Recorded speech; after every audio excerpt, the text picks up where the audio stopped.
The Citi Breakfast Show. Rise above the noise. This is the Citi Breakfast Show. The city's biggest conversation.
Citi 97.3. Variety.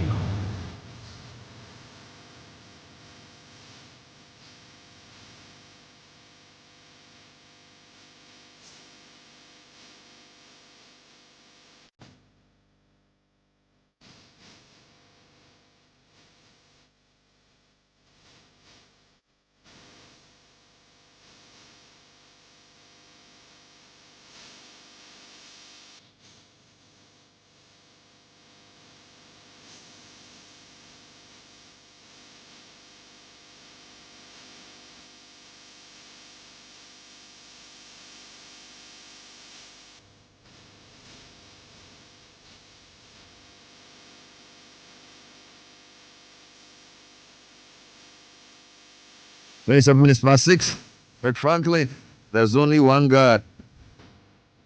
He is immortal, invisible, the only wise God.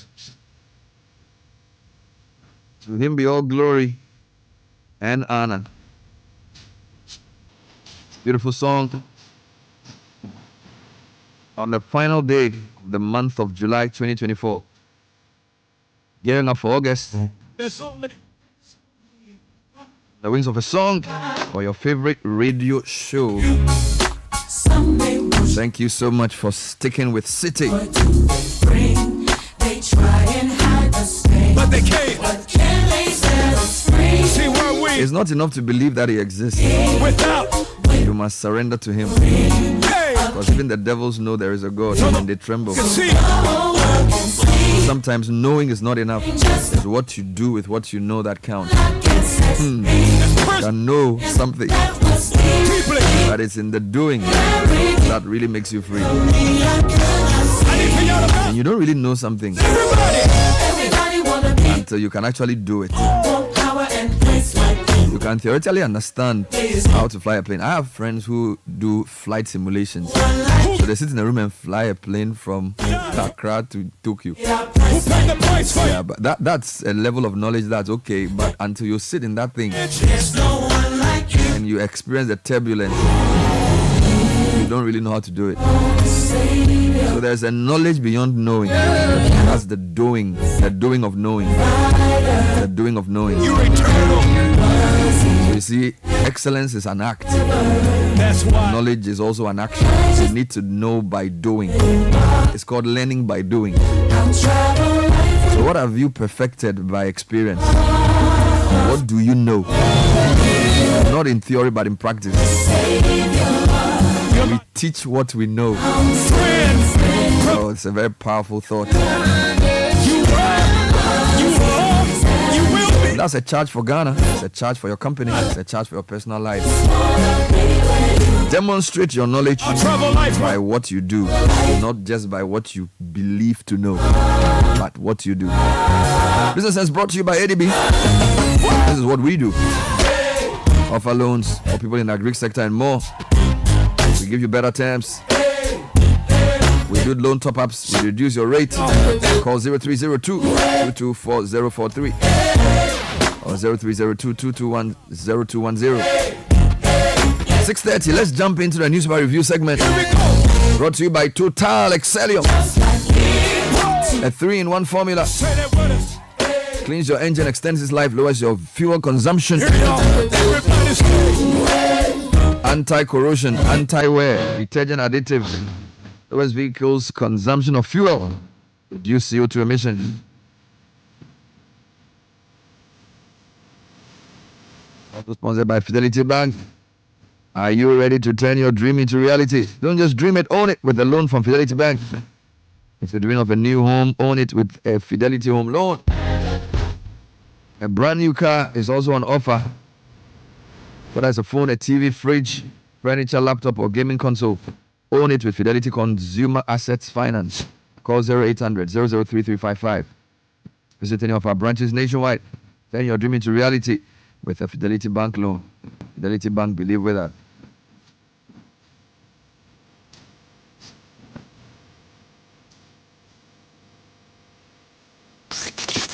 The power of Relevant Radio. This is Citi 97.3. Join the conversation on the Citi Breakfast Show on Facebook at facebook.com/Citi97.3, Twitter at twitter.com/Citi973, and Instagram at instagram.com/Citi973 with the hashtag CitiCBS. We understand the excitement and preparations that comes when your child gains admission into senior high school. But we at the Agricultural Development Bank, ADB PLC, also understand the financial burden this comes with. The chop box, trunk, school mattress, you name it. That's why we have partnered with Prospectus Ghana Limited to offer financial support for parents by introducing the ADB Quick Purchase. With a smart loan of up to 20,000 Ghana cedis, you can pick up all the items on your child's prospectus for school. ADB PLC offers you a repayment plan of 12 months to relieve you of all that heavy financial burden. Every ADB customer who receives their salaries through the bank, military and police personnel, and all other workers on the Controller and Accountant General's payroll qualify for this facility. Walk into any ADB branch nationwide or any Prospectus Ghana Limited office near you to apply for the ADB Quick Purchase. Terms and conditions apply. ADB, the People's Bank. ADB, surely a quick and more. This is the Citi Breakfast Show, the city's biggest conversation. The Citi Breakfast Show. Rise above the noise.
And it's 6:35, the last day of July.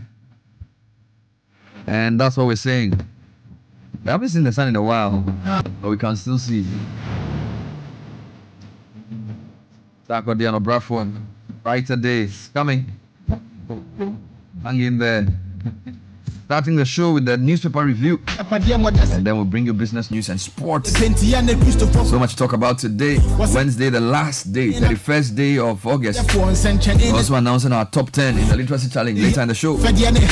Big hearing or big judgment of the Court of Appeal in a case that's become very political. All of that and more on the show this morning. Good morning, Richard Sky. Good morning, Nathan Kwao. Good morning, my brother. How's it going, my brother? Very well. I love this song so much. I know you it's do. A really good song. Day. Yeah, and like I said, there are two lines in the song that strikes me. Two lines that strike me every time. Tell me about it. It says, "Onyankopon," right? Or say, "Chairman Senchenina minti wase." And then God responds and says, "Buniaye for Senchenina se udasutiasi." Thank you. That's heavy. So let me explain that to you. Says, Lord, show me a miracle so that I will believe in you. Yes. Okay. And he says, you are an ungrateful person.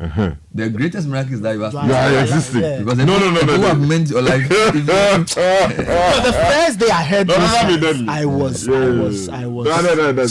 An evil and adulterous generation asks for a sign. Thank you. You know, you want God to show you some sign before you fact- believe in it. The fact that you are even... The fact that you are alive, because that you don't is even the deserve sign. Yes, I agree. That's correct. Yeah, but the line way of Bradford they use for that be one way they kill me. Which one? You say social no member but member one comment too. Yes. Gina Pinti. I like it. Gina Pinti. Yeah, me so. Where Gina Pinti means stand still. Yeah, for just being. Stand firm. Gina Pinti. Pinti, yeah, me so. Pinti. Yeah, that's right. We there here, Pinti. The Ghanaian Times says this morning, at the State of Education address, we've made giant strides in education transformation, evident in free senior high school introduction, others in the last 7 years. This is according to the Minister for Education, Dr. Educhum, who spoke yesterday about achievements within the sector. Also, the front page, the one that everybody is talking about, court acquits and discharges Ato Forsen and Richard Jakpa, but the AG is serving notice of an appeal. Also, minority disagree over appointments committee meeting to vet two nominees to the Supreme Court. The Daily Graphic's biggest story on its front page says, Ato Forsen Jakpa freed, AG to appeal. Apanyomakin proposes plan to tackle plastic waste, and that's on page 16 of the paper. 6 new varsities ready in December, and there's a picture of the Minister of Education here. And ministry launches app, call center to fix defective roads. Francis Asenso-Boache's picture is also here. And on the back page of the Daily Graphic, poultry project first batch ready for market. FSRP ministry collaboration will deliver 2 million birds annually. Let me take you to the Republic. Press to Forsen Jakpa case. AG fights back, vows to appeal decision, but GBA disagrees with choice of words. Also on the front page this morning, ER activation hits Upper Manya Krobo as Brian Champon leads the charge. Some other stories here on the front page. Okay, so the Richard Jakpa AG story, all of them on a lot of the page. So Daily Guide, Inquisitor, and Informer all have it. And the Daily Guide says Ato Forsen Jakpa freed, but the Inquisitor says ambulance trial ends, dummy heavily bruised. So that's an interesting angle. While the Informer says AG disagrees with court. Okay, but the other stories. Of course, now the Daily Guide's unique stories. ECOWAS Parliament, Apanyomakin calls for plastic waste solution and stop tagging judiciary, Majority Leader Blast and NDC. And you exemplify, good leadership, Liberian IGP to damn Parry. Let me take you to the Herald. Of course, they also have the stories concerning yesterday's decision of the Court of Appeal. But one of the stories here says tension brewing between CDS and Army Commander over money and accommodation matters as Lieutenant General Opompepra refuses to vacate official bungalow. Also, something here that says Captain Koda, 2 others dragged to court for contempt over Trazaco land dispute, and yay to support GES with 100,000 personnel dubbed School Support Program. Okay, the Inquisitor newspapers, other stories. 2024 election is between light and dark. Dr. Matthew Boku Prempe is speaking. I don't know what it means by light and darkness, but anyway. Ochihene stokes fire at Asaman Kese and Noom, and the Inquisitor says they will do a story soon. Coming up, Mr. Thomas Kofi Alonsi and the ugly happenings at the Ghana Maritime Authority. The new finder, GSC posts robust growth, shares valued at 87.9 million Ghana cedis traded in June this year. Also, New Shippers Authority law to address unfair charges and improve regulation. GIPC reports 15% increase in new business registrations, and then some other stories here, including one on poultry projects yielding promising results and setting for expansion. The Informal newspapers, other stories. Minister comments First Sky and others on quality road construction. A UK researcher is saying credit score system apt, and the moderator is urging peace ahead of the 2024 election. The Ghanaian publisher says Akufo-Addo distributes construction equipment to MMDAs today. Also, ECOWAS Parliament Apenyo Makin calling for United Front to address plastic waste. 13 arrested as government cracks down on illegal forex trading. Let me give you some of the stories we have online that the newspapers missed. Parliament passes affirmative action bill into law. That's a big one that was overshadowed by all the appeal court issues. Road fund owes contractors over 6 billion cedis. Guess who's talking? Chairman of the committee, Frank Anodompre. Okay. So you remember Chairman of the board, you mean? the board, yes. So 6 billion cedis is the debt that contractors are owed from the road fund. Now, Justice Abdullahi sues AG and police service over appointment of deputy IGP. So lots happening in our courts today. 5 arrested over fatal shooting at a place called Okanta. And then appointments committee in Parliament reschedules vetting of Supreme Court nominees to August the 13th. Parliament has also adjourned. Is this Sine Die? Is that how it's called? Yes, Sine definitely. Die, yeah. Okay, they've written it Sine Dini. Okay. And then ambulance case, wherever AG takes his appeal, I will meet him there. This is Jackpa. And then Kuku Ating is still here. Nationalism is what politics ought to be about, he says. Now, if you go to my John Online, they lead with the case of the ambulance. Whether AG goes to Supreme Court or Nogokpo, Atufosin will be vindicated. Edujita Maklo is lawyer for one of the parties. And then a few other stories. Porous borders. Customs Division of GRA opens full-scale investigation after Joy News expose. A couple more headlines. Fuel prices to fall between 2 and 4% in coming days, according to IES. I've seen an artificial shortage of LPG in some LPG centers because I think the Cylinder recirculation model. no, some of the stations or the LPG retailers believe there's going to be a price increase. So they are hoarding. That's the impression we get. We saw some queues around Jolu yesterday. A few more stories. Affirmative action bill will soon be assented. This actually came before the assent. And then everywhere else, AG can go to Supreme Court or Nogopo. Atu forcing vindicated. Eduji is quoted as having said this as well. All right, so let's give a summary of that matter. Yeah. I think the graphic has it. Just to draw your attention quickly to BNFTA, the front page says government arrears, other fueling, mounting non-performing loans. This according to a study. Government arrears and Yes. others Yes. are fueling mounting non-performing loans. Exactly. All right, so let's summarize the case. I think the Daily Graphic has it. Okay, well, it's quite a long story, but we'll tease out the salient points. And it says the minority leader in Parliament, Dr. Kersel Latto-Forson, tasted a major courtroom victory yesterday after he was acquitted and discharged by the Court of Appeal of charges causing financial loss of 2.37 million euros to the state. Also set free by the court was Richard Japa, the businessman who was standing trial with Dr. Forson on account of abetment to willfully cause financial loss to the state. In a 2-1 majority decision, the Court of Appeal held that the evidence provided by the prosecution during the trial was not sufficient to establish, Richard was the term, prima facie? Yes. Prima facie case to warrant the accused persons to answer to the charges leveled against them. Consequently, the second highest court of the land held that the trial High Court erred in law and had no basis to call the accused persons to open their defense. Justices Philip Bright Mensah and Kwekuteria Akabuafo were on the majority side, while Justice Alex Poku Echampong dissented. If you go online, there are a few more angles to the judgment itself. So, for example, they said each of the 3 justices read the individual decision supporting their position. So, for example, Justice Akabuafo held that there was no link between the evidence adduced by the prosecution and the offense the prosecution claimed to have been committed. Here's a quote from what he wrote. I'm of the view that the prosecution failed to provide sufficient evidence that meets the threshold of connecting first appellant with the offenses he's charged with. Now, for Justice Mensah, who gave a concurring opinion, he wondered why Dr. Forson was on trial since the ambulance deal was primarily within the purview of the Ministry of Health. He said, apart from writing to the Bank of Ghana for the letter of credit for the purchase of the ambulance, Dr. Forson played no significant role for him to be held accountable and subsequently directed to open his defense. So according to him, the evidence on record showed that it was the Ministry of Health that applied for the LC but failed to do the necessary due diligence and the checks to get the country value for money for the ambulance. And then in the dissenting judgment, Justice Poku Echampong held that the trial judge did not err in dismissing the submission of no case, as the prosecution indeed made a prima facie case against the accused person.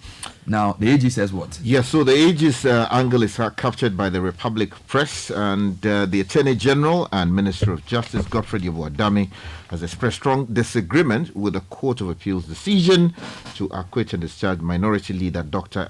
Keselato Forson and businessman Richard Jakpa. Now, the AG has described decided to appeal the decision at the Supreme Court, citing it as inimical to the fight against impunity and abuse of public office. He actually said that the decision was perverse. Now, the GBA, the GBA is quoted here as disagreeing with the choice of words used by the Attorney General. Page 3 of the Republic Press has that story and says the Ghana Bar Association has expressed strong disapproval of Attorney General Mr. Godfrey Dame's reaction to the Appeals Court's acquittal of the minority leader, and Richard Jakpa. Now, apparently, they spoke with Joy FM on Top Story, and Xavier Kuja, who is the spokesperson for the GBA, did not take kindly with the words. Now, let me just give you 2 more angles to this. For pages of the Daily Guide, the majority leader is saying something. In fact, the Deputy AG also said that people should stop tagging the judiciary as being or they should stop the attacks on the judiciary. Yes. And the majority leader is also quoted here as saying something similar. Yes. Daniel Bampo writes for the Daily Guide, and he says the majority leader, Alexander Penyomarkin, has cautioned the NDC and this minority in parliament to desist from tagging the judiciary as partisan and being under the control of the executive whenever cases do not go their way. The statement was in relation to a 2-1. We know, just a summary of the case. Last one, Edu Jitamaklo, legal counsel for the minority leader, has expressed his confidence in his client's innocence and said that even if the AG appeals or wherever they take the case, they believe will be vindicated. Now, I wanted to stay within sort of the legal fraternity and also the what do you call it, the legislative fraternity, because there are a couple of stories that I thought would be interesting for your consumption. Okay. Can I bring you one? Yes, let's stay with Majority Minority disagree of Appointments Committee meeting to vet 2 nominees. Julius Yao Petete, writing on page 4 of the Ghanaian Times, says a meeting of the Appointments Committee to consider President Nana Addo Dankwa Akufo-Addo's fresh nominees to the Supreme Court was adjourned indefinitely after a disagreement between the minority and majority sides on the committee. Now, the 2 nominees are Justice Sophia Rosetta Benasco Essa, a Court of Appeal judge, and Professor Richard Frimpong Opong, an academic. Now, the drama unfolded as the minority side accused the majority side of the committee of illegally convening the meeting to consider the nominees. When the minority members got wind of the illegal meeting and reported, they expressed their disgust at the opposite their opposite colleagues for inviting the nominees for vetting when the committee was yet to reach a consensus on a day to consider the nominees. They rescheduled the vetting to August 13. Following what they will call advertisement, because they said there was no advertisement. Now, still in Parliament has passed the affirmative action bill. Yep. And it sort of didn't get a lot of coverage, but here it is on Citi Newsroom. Parliament has passed the Affirmative Action Gender Equality or Gender Equity Bill for 2024. The purpose of the bill is to effectively address social, cultural, economic, and political gender imbalances in the country, stemming from historical discrimination against women and persistent patriarchal socio-cultural systems and norms. Now, the bill also seeks to ensure gender equity in both public and private sector. Now, speaking on the passage in Parliament, Speaker Babin noted that, quote, honorable members, the ayes have it, the Affirmative Action Gender Equality Bill 2024, now the Affirmative Action Gender Equity Act, duly read the third time and passed. And then you heard, yeah. So that's a lot. And then let me give you... And there were sufficient numbers in the House. Would say. I suspect, of course. Road fund owes contractors over 6 billion cedis. I'm bringing this from Parliament angle because the person who chairs the committee is a majority chief whip. All right. So the Ghana Road Fund owes contractors over, and this is City News by the way, over 6 billion cedis. The fund attributes this debt to the limited inflows resulting from the capping law. In 2017, a law was enacted by Parliament to restrict the allocation of funds to various statutory funds to a maximum of 25% of tax revenue. Now, during the launch of the road maintenance app, chairman of the committee, Frank Anodompre, had a speech read on his behalf by a member of the committee who called for the road fund to be exempt from the capping law. The fund isn't doing too well. Indebted to the excess of 6 billion cedis to contractors for works executed, our revenue from the inflows is limited by the Capping Act, which they themselves passed. I intend to engage the Ministry of Finance and Cabinet to consider exemptions or exemption of the road fund from the earmarked fund capping and realignment of Act 947 to make funds available to support the initiative. So when they did that capping law, it applied to all these funds, the GET fund, the road fund and other fund, and it's now affecting disbursements to contractors. Well, also from Parliament, the Speaker of the House has set up a special committee to establish the circumstances leading to the spillage of excess water from the Akosombo Dam in September last year. The committee is also to review the protocols and methodologies considered as best practices globally to regulate dam spillage. The 7-member committee, chaired by the MP for Hafuano North, Suleiman Adamu Sanid, comprises the MP for Fori Krom, Dr. Emmanuel Mafu, MP for Kwabre East, Francisca Oting Mensah, MP for Ho East, Emmanuel Kwesi Bedra, MP for Krache West, Helena Joan Toso, and MP for Pru East, Kwabna Donko. And they will have a technical person who's a hydrological engineer, Kennedy Klugerson.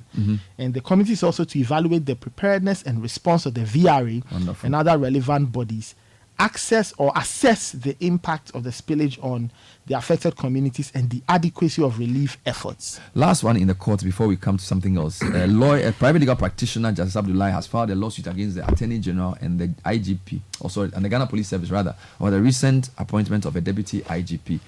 Now, you know, the president recently appointed Commissioner of Police Christian Tete Yuhono as deputy IGP in charge of operations. Now, in a read dated July 30 yesterday, Mr. Abdullahi indicated that the appointment of COP Yuhono is unconstitutional, null and void. He's seeking an order restraining the COP Tete Yuhono from acting or reporting to act as deputy IGP. So we see how that case goes. Meanwhile, the Ghanaian publisher has a story that says Akufo-Addo is distributing construction equipment to MMDs today.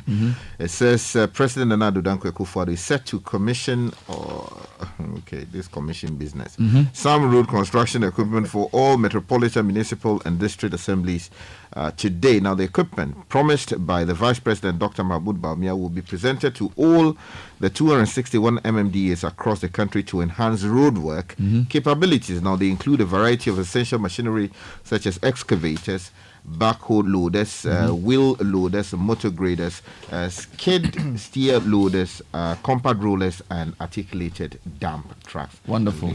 We'll see how that helps. Fuel prices to fall between 2 and 4% in coming days, IES. So this one is good news, although it's quite small. We'll take it like that. The price of petroleum products are expected to fall between 2 and 4% for petrol, diesel, and LPG beginning August 1.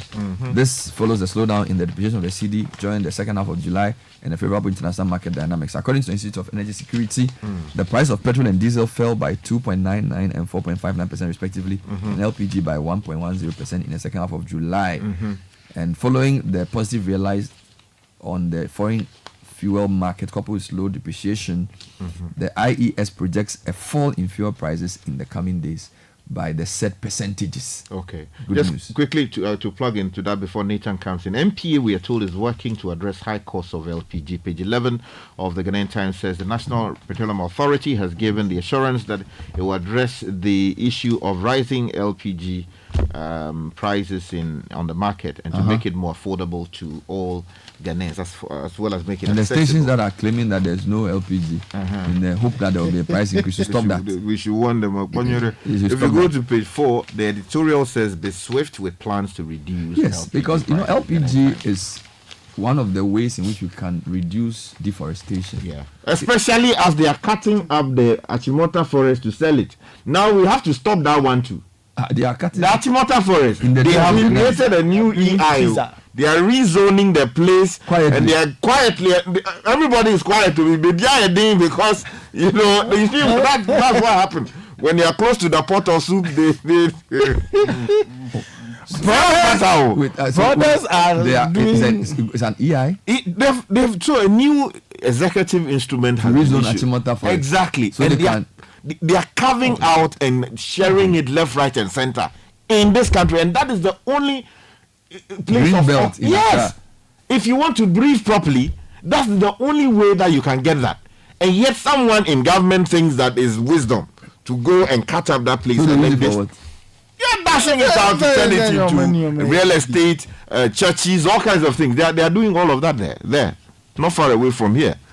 Okay, let's go to the Daily Guide, page 3, quickly. And the Minister of Education, Dr. Yao Seidu-Chuma, has highlighted the government's significant strides in transforming the country's education system. Yeah. He noted that Ghana had made remarkable progress in improving the quality of education with the focus on creating a more inclusive and innovative learning environment, as well as developing critical minds and improving public schools. And he said this he was speaking on the current state of education in Ghana, and he pointed out government's efforts in the area of STEM and all of that. Well, there was a protest about lands by some people in La yesterday. Yeah, It didn't get quite the coverage in the newspapers I was thinking. Yeah. But it's not necessarily related to the forest thing, but they're also protesting about how their lands are being taken. Yeah, I think journalists will need to highlight these matters too, because it's not only the politics. Yeah. So land issues. if it's an EI, it means it doesn't go through Parliament? No, executive instruments are just issued by the president or through a minister. So how do we know it's been issued? They publish it. You do go to the National Gazette. They publish it in there. So if you are not, these are not things that ordinarily will come to your attention unless someone is looking. So an executive instrument is something like a president's order. Yes, so just like you have legislative instrument issued to give effect to and this is a law. new EI. Yes, it's a new EI. So they have recreated, the use to which we intended to put that place. Let me end with cement prices. Quickly before you go. Cement sales plummet despite signs of economic recovery. According to a report, Citi News is reporting that despite the economy showing signs of recovery, cement sales have not yet picked up. The latest data from the Bank of Ghana reveals that demand for cement remains significantly below expectations. The dramatic drop over the past 2 years raises serious concern about the factors at play, especially amid rising discussions about the cost of the product. You wanted to end with something? Yes, so the ECOWAS Parliament is in Ghana, and they are talking about plastic waste and how it is destroying the environment, and they intend to take some measures to deal with it. So they are meeting in Winneba. So they are talking about the environment. Exactly, plastic waste in the system. And the ECOWAS Parliament, Apenyo Makin, is calling for united Why front don't they to ban address it? Why don't ECOWAS Parliament recommend to all parliaments to ban single-use plastics so we can use other biodegradable items? Exactly, it's one of the proposals that the majority leader has put on the table. Okay. That it could be. We'll see how that within works. the next 3 years. Nathan, thank you very much. Richard, thank you. That was the News Review. The Citi Business News is next. Stay with us.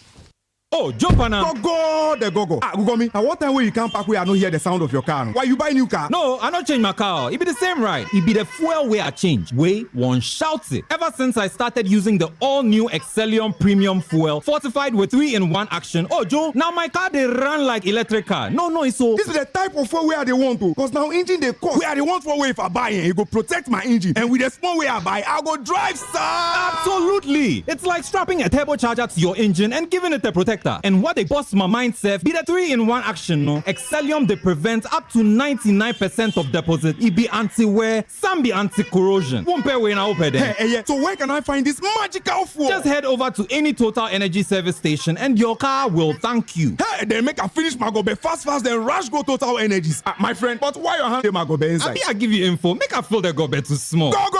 Yo, Pana. Excellium is designed to protect your car engine, decrease fuel consumption, and lower CO2 emissions. Don't say fuel. Say Excellium. Choose Excellium. Choose quality.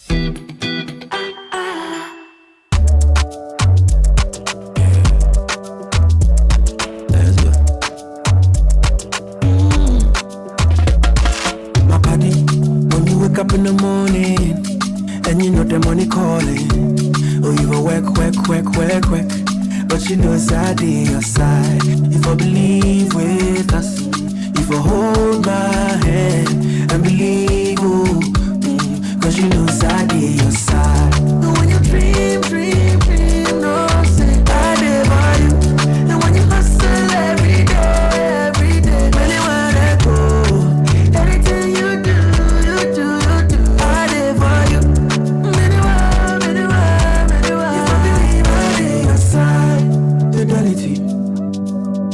Believe with us, fidelity.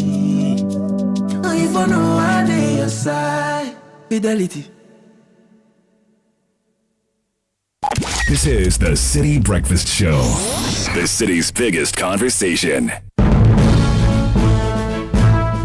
City Business News with Neil Latte, brought to you by Access Bank, Royal and MTN. Good morning, Neil. Good morning, Bernard. Hello to you out there. This is the breakfast edition of City Business News on 97.3 Citi FM, proudly brought to you by MTN, Goyle and Access Bank. Coming up this morning, business confidence dips despite strong recovery of Ghana's economy amid sentiment of uncertain business environment. Also, fuel prices to fall between 2 and 4% at the pumps beginning tomorrow due to the slow depreciation of the local currency in the last 2 weeks. Plus, wondering why you are paying more for wood to complete your project? Well, we will tell you how the collapse of some timber milling companies is driving the high cost and what appears to be scarcity of wood on the market.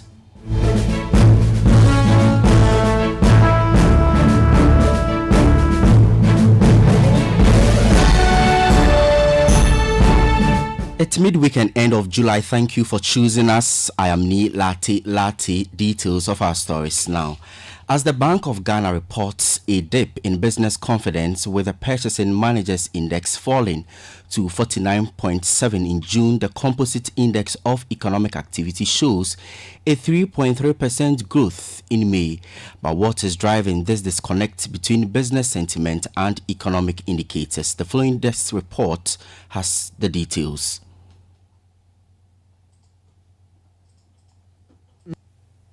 The PMI dropped below the 50.0 benchmark to 49.7 in June 2024, down from the 51.6 in May. However, the economy showed signs of improvement beyond the first quarter, according to the central bank's indicators. The real composite index of economic activity grew by 3.3% in May 2024 compared to a 3.7% decline in May 2023. This growth, according to the Bank of Ghana, was driven by increased private sector contributions to SNIT, more imports, higher cement sales, increased exports, higher domestic VAT, and more tourist arrivals. That was a Business Desk report. The Ghana Investment Promotion Center, GIPC, is urging industry players to find a balanced approach to the ongoing debate surrounding price controls. In recent times, the Ministry of Trade and Industry is seeking to establish a legislative instrument specifically aimed at regulating cement prices. According to GIPC's Chief Executive Officer, Yofi Grant, this balance should aim to protect consumers and curb the depreciation of the local currency. Mr. Grant made these assertions on the sidelines of the Ghana Investment Promotion Center Quarter 3 CEO's breakfast meeting and the launch of the 21st Ghana Club 100 Awards in Accra.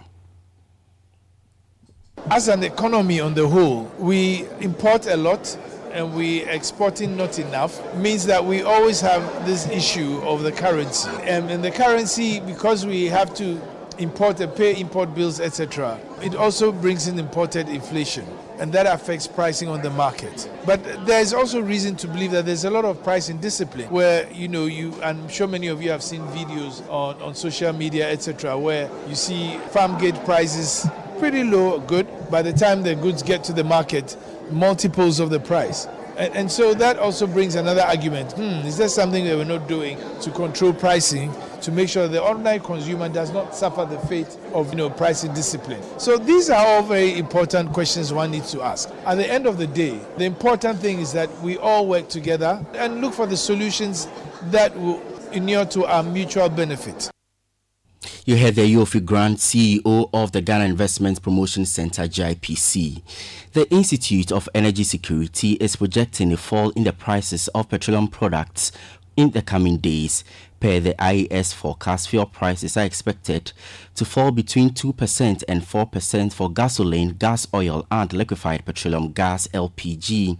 This anticipated fall in the first pricing window of August is attributed to the favorable dynamics on the global market, coupled with the slowed depreciation of the Ghana cedi recorded on the domestic forex market.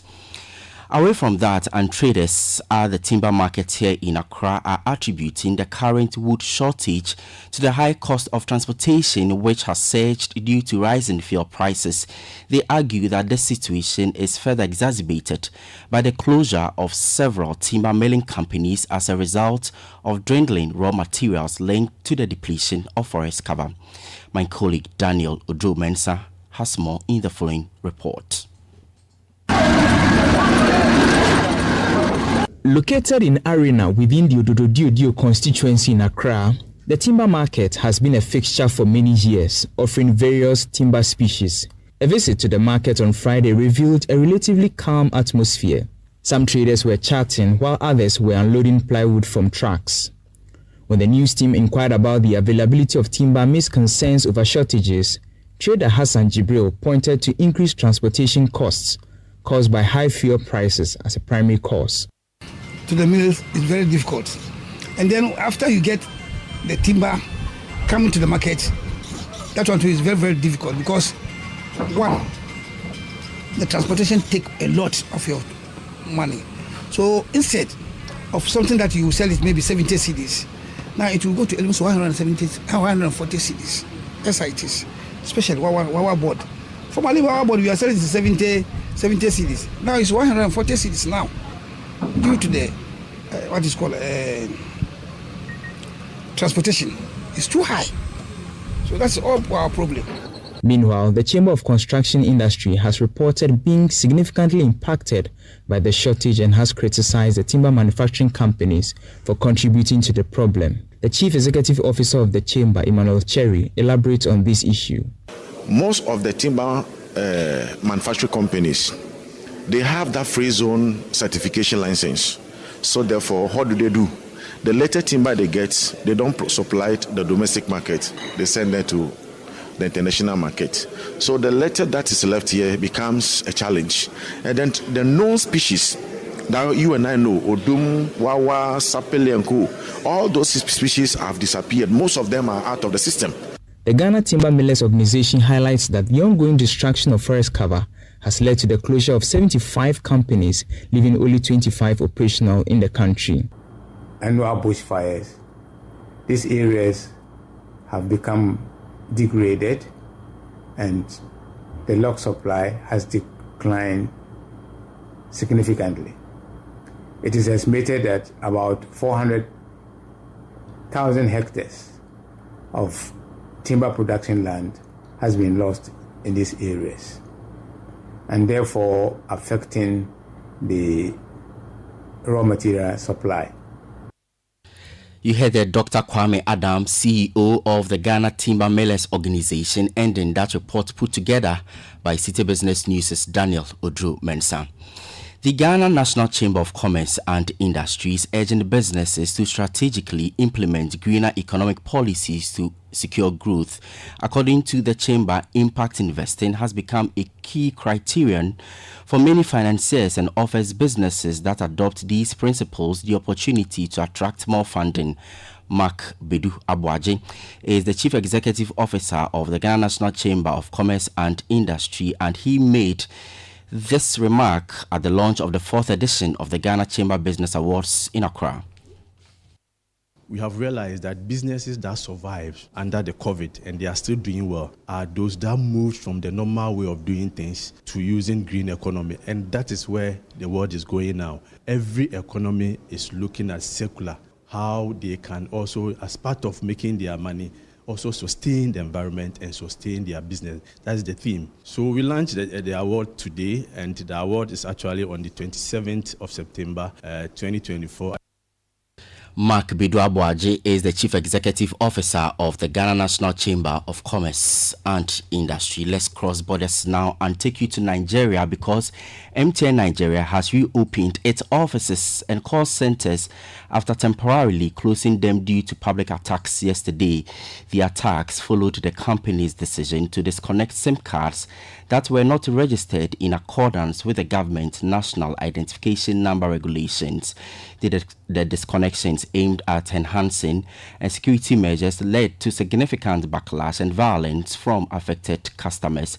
But the telecommunication giant has announced that it has resumed operations today for at least 6 hours, as it is working on measures to ensure the safety of its staff and customers.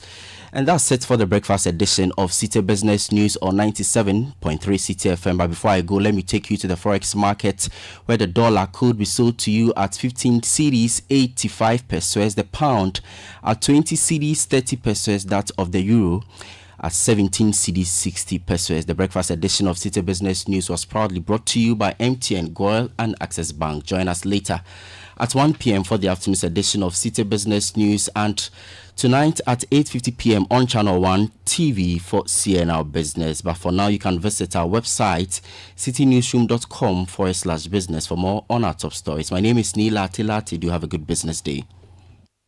Beautiful people, we are live in town, soaking in the excitement about the partnership between Access Bank and PABS, revolutionizing the way people move money across Africa. Let's hear directly from those reaping the benefits. It's a relief. Anytime I send money back home, my family receives exactly what I send them, instantly. I'm studying in Ghana, but originally from Nigeria. With this service, my parents send my school and hostel fees directly, and they do it with so much ease. I run a fashion business. Let me tell you, sending and receiving money across Africa without those annoying forex fees has really cut down our operational costs. Benefit from instant payments across Africa with zero foreign exchange hassle. Visit our website www.ghana.accessbankplc.com or call our toll free on 0800 004400 for all your cross-border payments. Pass it with Access Bank. Access Bank, more than banking.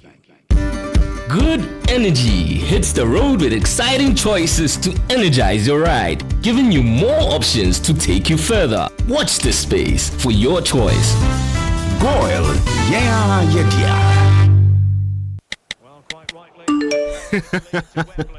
Hey, so as for you, every day you are just pressing your phone. Why? Are they paying you? They are, Oma.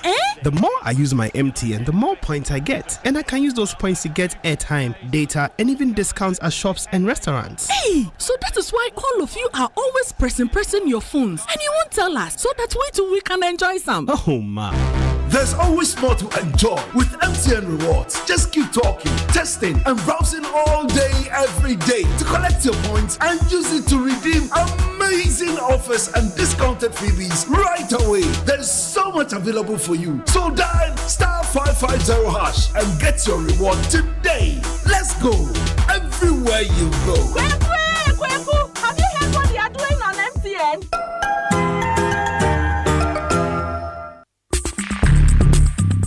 Join the conversation on the Citi Breakfast Show on Facebook at facebook.com/Citi97.3, Twitter at twitter.com/Citi973, and Instagram at instagram.com/Citi973 with the hashtag CitiCBS.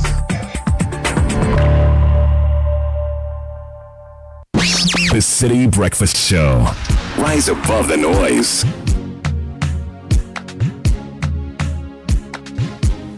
Coming up next is Kickoff on the Citi Breakfast Show.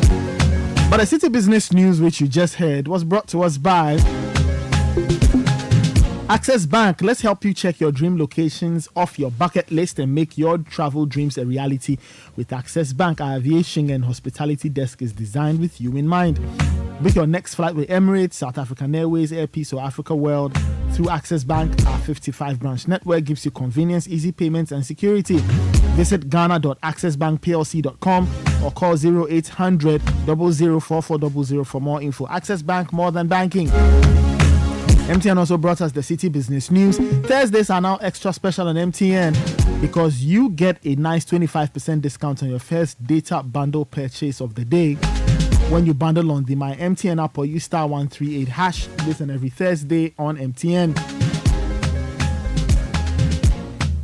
You can also get, they're also offering a free extra movie ticket when you pay with Momo at Silverbird Cinemas at the Accra and West Hills Mall. So set your reminders and get that bundle every Thursday on MTN.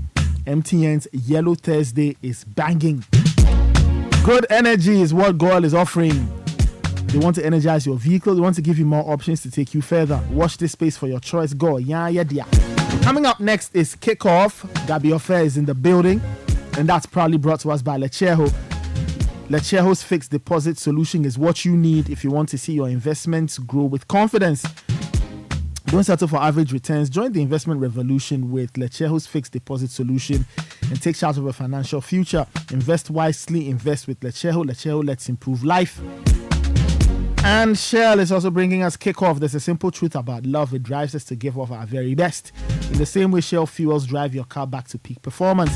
Shell fuels with Dynaflex technology are the best and the most advanced, designed to prevent deposit buildup and keep your engine clean and protected. So drive into a Shell station today and fuel up your car with Shell fuels designed for engine efficiency and performance. Shell, go well. All right, let's get into Kickoff now. Gabi Ofe is here with the latest.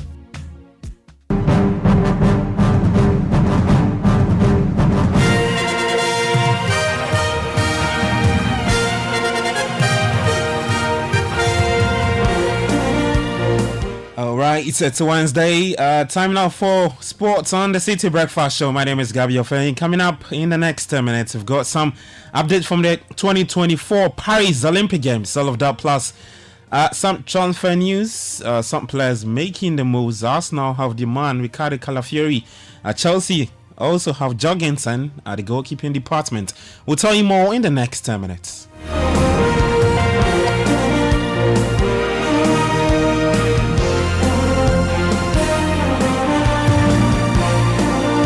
And let's get started. We start with this. What the Confederation of African Football, that's CAF, has informed the Ghana Football Association that it has granted exceptional approval for the use of the Accra Sports Stadium by Summertex 1996, who will be debuting in the CAF Champions League and in Surachuman, also making their first appearance at the CAF Confederations Cup. Now, CAF official notice emphasized that the stadium remains in the same condition as when it was previously barred from hosting top-tier CAF or FIFA matches.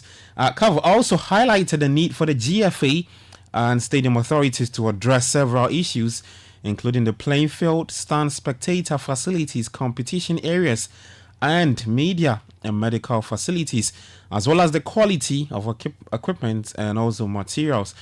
Well, reacting to that is NSA Deputy General Director Abdul Majid Bauer, explaining why it is a struggle to keep the playing surface of the various national stadia in good condition. Maintenance, particularly in Africa, and for that matter, Ghana, has always been a challenge, not only in relation to sporting facilities. Our maintenance culture is not the best as a country, partly because we don't take cognizance of the plan for maintenance. And secondly, also, we don't have the funds. We put up the facilities, but there's no funds to maintain it. And in Ghana in particular, when you use the facility for sports, for other activities with the purpose of generating income to support the facility maintenance, then you are chastised by the sports journalists and others who think that the facility is meant for only sports and sporting activities. And that's Abdul Majid Bawa. He's a Deputy Director General of the National Sports Authority. Away from that, we touched on the Division 1 Super Cup, which is ongoing. The tournament will take a short break starting from today, allowing teams a day of rest before the next round of matches. So in Group A, we had 2 matches played on Monday, with Young Apostles drawing 1-0 with Hoho United, and Oko United also securing a narrow 1-0 victory over New Edibias. The results has placed Oko United at the top of Group A. And for Group B, I saw its opening games yesterday, with Vision FC claiming a convincing 2-0 win over Techiman Liberty Youth, while Techiman Heroes and Basake Holy Stars played out a thrilling 1-0 draw. And so what it means is that Vision FC currently leads Group B with 3 points. Here in Accra, after demolishing the club secretariat more than 2 years ago for redevelopment, Heart of Folk, they unveiled their new commercial center yesterday. The previous structure was demolished back in May 2022 to make way for a modern facility that reflects the club's prestige. And after a 2-year wait, the club presented a significant enhancement to the amenities. Here's Tagbia Fede, the 14, the club's executive board chairman of the club's new commercial complex. We're happy that we are building strength across all the sectors of football. So we are not only got the main team, but of course our ask to get attention. Juvenile side, pay attention. And of course the Oaks, our female side, receiving and we continue to receive more attention. On top also our friends the media, who have always stood by us. We're going to assure all of our stakeholders that this is just the beginning. Great things will happen for Ghana football. Great implications for Ghana football. All right, so that's Heart of Folks Club Executive, Board Chairman Tabia Fede, the 14 speaking there. Let's hear from one of the board members as well speaking, as yesterday's unveiling, Vincent Odote. As the board chairman said, this has come to fruition because of collaboration with all the stakeholders, the patrons, the board, the supporters. We are very happy, and this is all part of the strategic steps we are taking to make Hearts of Oak a preeminent club, not just in Ghana but in Africa. I'm sure a lot of people fail to realize that yes, whatever you see on the playing field must be backed by some solid infrastructure and some solid strengths. So we've taken the steps to build this phobia house to be like the headquarters of the club. That will show the stature of the club, and we hope that gradually with this finished, we are going to put other building blocks in place so that our on-field performance this will just come to cap all this investment that.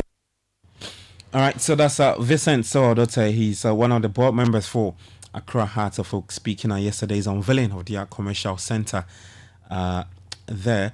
Well, let's do some swimming, and some young swimmers in Ghana who are holding their summer swim series at the Boteman Sports Complex. They were impressed by Harry Stacey's performance yesterday at the La Défense Paris Arena. That's the 2024 Olympic Games. It was Harry's first Olympic appearance, and he achieved a 7th place finish in heat 4 of the men's 100-meter freestyle with a time of 51.12 seconds.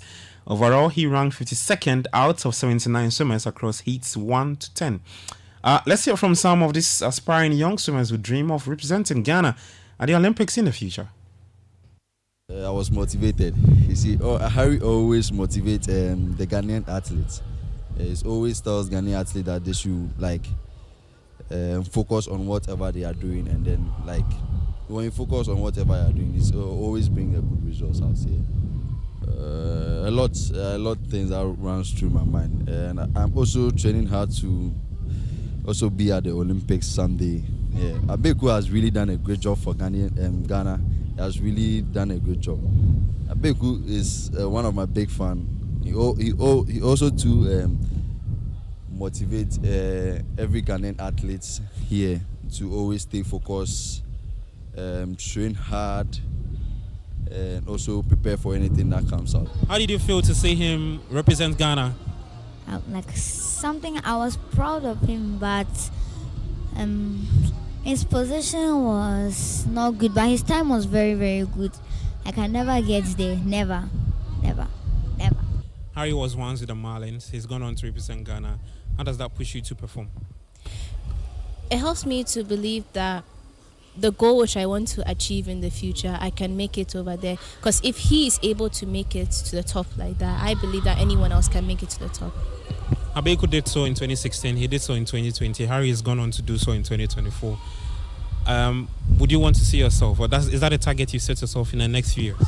Yes, I'd like to see myself for the 2028 Olympics.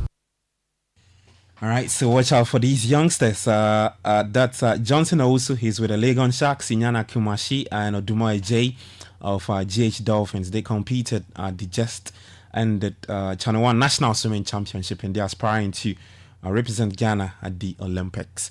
Well, talk of the Olympics, Nigerian sprinter Favour Ofili revealed on social media that she won't be competing in the women's 100 meter this year's games because the Athletics Federation of Nigeria, they failed to enter her name despite her qualifying. Ofili and several other Nigerian athletes also missed out on the Tokyo 2020 due to being disqualified by the Athletics Integrity Unit, and she's hoping that she will compete in the 200 meter. That's if her name is registered. Well, for some good news for American, Simone Biles also inspired the USA to victory in the women's team gymnastics event as the first leg of a redemption tour began with a 5th Olympic gold. Now, for the world's most decorated gymnast, it is the first Olympic gold since Rio 2016 after she pulled out of several events in Tokyo 3 years ago with a twisted, disorientating mental block. There's more on Biles' exploits at the Olympics. First Olympic gold medal in 8 years since the Rio Olympics in 2016, when she really burst onto the scene as just a 19-year-old athlete and picked up those 4 gold medals in the gymnastics and really cemented her place in gymnastics and Olympic history. But then in Tokyo, 5 years later, which were delayed due to the COVID pandemic, she suffered something called the twisties after the first round of the team event. That's the event that happened tonight, where she was kind of out of sync in terms of her mind and body. That's what the twisties is. It's all about nerves. It's kind of a mental block. And she pulled out of that event after the first rotation. That was the first time since 2008 that USA hadn't won a gold medal in the team event in the gymnastics. So this is a huge, huge achievement for Simone Biles, that first gold medal since 2016. But it's also huge for her as her comeback after taking 2 years out from the sport for mental health issues and to really have a bit of a reset. So she's calling this the redemption tour. And it's really worked. She's now the most successful and decorated US Olympic gymnast in history. This is her 5th gold medal. All right, so big start for Simone Biles after competing yesterday for the Americans. Well, some good news, and after pollution in the River Seine delayed the men's triathlon and threatened to turn out that in the women's event into a duathlon, that's cycling and running only, the water quality has improved sufficiently for both competitions to go ahead in Paris, and the women's triathlon is underway with the swim, and the men's event will start later this morning at 9:45 a.m. In the men's football tournament at the Olympics, host France will play Argentina in the quarters after progressing to the last 8 by beating New Zealand to top Group A. Morocco also top Group B following a 3-0 win against Iraq as they finished level on points and goal difference with Argentina, but they beat the South American side in the opening game. USA progressed alongside France from Group A. Spain also suffered a shock 2-1 defeat against Egypt as they finished runners-up in Group C. And that event in swimming, Ireland's Danny Wiffen held off a late charge from American Bobby Fink to win the 800-meter freestyle, and Italy's Grigori Paul-Staneri took third. Wiffen set an Olympic record and won the first gold medal for Ireland at the Paris 2024. And that's all the latest for today. For more sports stories, you can head to citisportsonline.com and our next at Citi Sport JH. My name is Gabby Offer. Kickoff was proudly brought to you by Shell, Lachelle, and Zonda JH.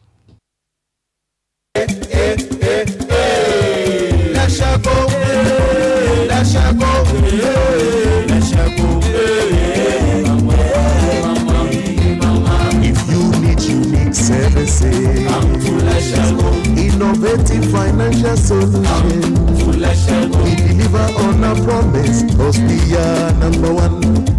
Let's share go, we improve your life. Let's share go, let's share go, hey mama, hey mama, hey mama. Even when you're stuck with your situation. Let go, we improve your life. Let go, let go, hey mama, hey mama, hey mama. Let go, we improve your life.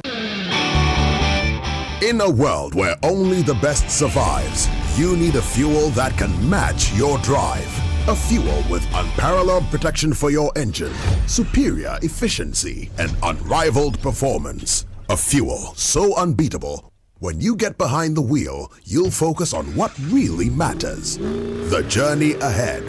That fuel is Shell V-Power, because no other fuel gives your engine better protection, better efficiency, and better performance. Be unbeatable.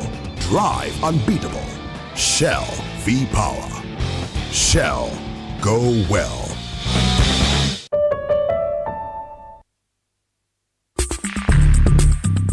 Join the conversation on the Citi Breakfast Show on Facebook at facebook.com/Citi97.3, Twitter at twitter.com/Citi973, and Instagram at instagram.com/Citi973 with the hashtag CitiCBS. Channel 1 TV is live on DSTV, GoTV, and HD+. On DSTV, find us on Channel 363. On GoTV, we're on Channel 117. And on HD+, get us on Channel 108. On a digital TV, run a new search. But take note that without an antenna, you cannot access Channel 1 TV. Channel 1 TV can be accessed on any free-to-air digital box, like the DSTV and HD+ boxes. Channel 1 TV, telling your story, empowering change. Gasaba. Smoke from firewood and charcoal is harmful and as damaging to our lungs as cigarettes. It can cause heart diseases leading to stroke and may even affect our eyesight in the long run. Grandmothers, mothers, sisters, wives, men, caterers, and everyone still cooking with charcoal, let's switch to LPG gas.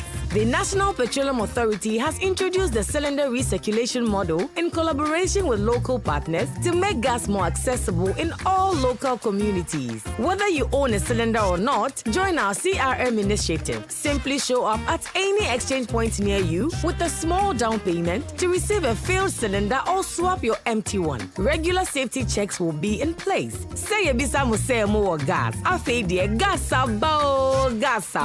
Switch from firewood and charcoal to gas for a better and healthier life. This message is brought to you by the National Petroleum Authority and the Ministry of Energy. What? My shoe is my own back. Papa tofu. Na mi so be nyaska. Na onya ska we here. Mama mi susie nyina aka mi tumu sa. Ba we so fashion na be no no. E wo mo hihye mu no. Utimi di busuani a onimru 74 years. E be ka ho. Said the bear asem to said asem to me a we need to anka ho nsem. Sikefia mi tia no busu mi bia no. E so fashion no no. Me from mo apɛ. E no mo ba me moa. Eni se obi abo ma ba so yi. Be didi na e na enfaso. Monsieur wa kai say Owura Boating, so I'm funny papa and share my way insurance ni mu a. Inka for so dey we nyina ka onya. Aya kai say, abre bia obey my way insurance no. Odi obusuani mapa baako ebe hye so. Ebe tumi aya wo yire, ukunu, umaame, upapa, unua, ana oba. Nipa bia odi ne be ka no, say nipa no wontu ahwe. File phone, ne dial *165#. Ewo MTN so say sia. Send my way a. Cause no way.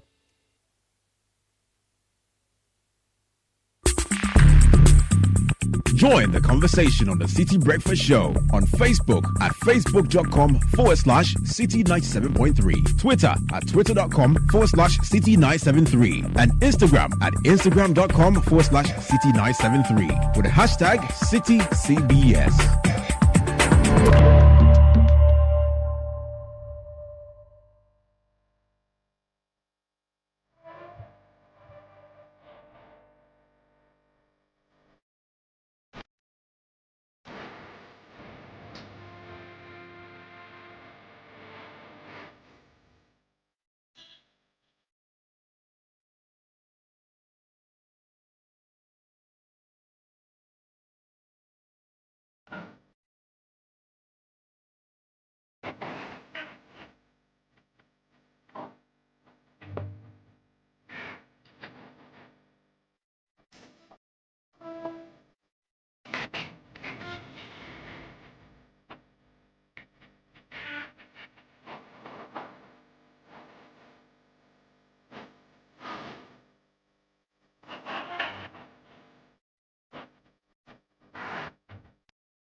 City.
The City Breakfast Show. Rise above the noise. 7:36 on Citi Breakfast Show. Today is the last day of July, and we are so grateful that you stayed with us. And only that this season is very nostalgic for me because 20 years ago, this period, we were putting things together to come on air officially. Okay. Right? So I finished my exam on the 19th of May 2004. Met the boss a couple of days after that. Started coming here the whole of May, the rest of May, the whole of June. Right. So by July, we're doing test transmissions where, come to work, do simulations, and dry runs. Didn't know what the future held. We didn't know what it would look like because people were running, stations were running, things were happening in the country. This is a few months to Kufuor's re-election bid. Yeah. Yeah, so we were now putting things together, trying to figure out what this was about. So we'll come to work, and sometimes they would invite some of the senior journalists like Kwesi Pratt, Kweku Baku to come and talk to the newsroom, to get us ready. And when I look back and remember, like, wow, 20 years ago, we were not sure, and now look at what God has done. It's really, really, really interesting. So grateful to God for 20 odd years of media presence. So yeah, sure you're starting something and wondering how it's going to be like. If God is in it, it will stand. If God is in it, it will stand. Just be diligent. And the other thing is how quickly 20 years can pass. Yep. How quickly 20 years can pass. And so there's one of my favorite quotes. One of my favorite quotes is this: regret for things done can be tempered with time, but regret for things not done are inconsolable. Yeah, think about that. Regret for things done can be tempered with time, but regret for things not done. Inconsolable. Yeah, so imagine if we hadn't taken the step. Imagine if we had said, things you didn't do. Charlie, this thing, this radio thing, Charlie, go stay Coca-Cola, let's just pour, don't start the thing. Bernard, just go and do tea. It would have been very different. And that's the funny thing here. You never know what would have happened if you hadn't done it. That's the because somebody else may have done it. So my view is that if something has to be done and you refuse to do it, God will find somebody else to do it, because His plan will always come to pass. The only problem is that you will not be part of it. So if I had said no, I don't do this media thing, let me go and look for work at some bank, or let me go and teach, or let me go and work at one of the FMCGs, I probably have been making money and be happy. You never know. You never know. You never know. Yeah, the alternative story. Yeah, you never know. So I don't know. So I mean, if you think about it, my view is that whatever has to be done will be done. Although there are some things that only you can do well. You get it. So I'm sure God will still have found somebody to do it. Oh yeah. Yeah, but if I'm sure they wouldn't. They may not have done it the way I'm doing it. They probably would have done it better. I don't know. I don't know.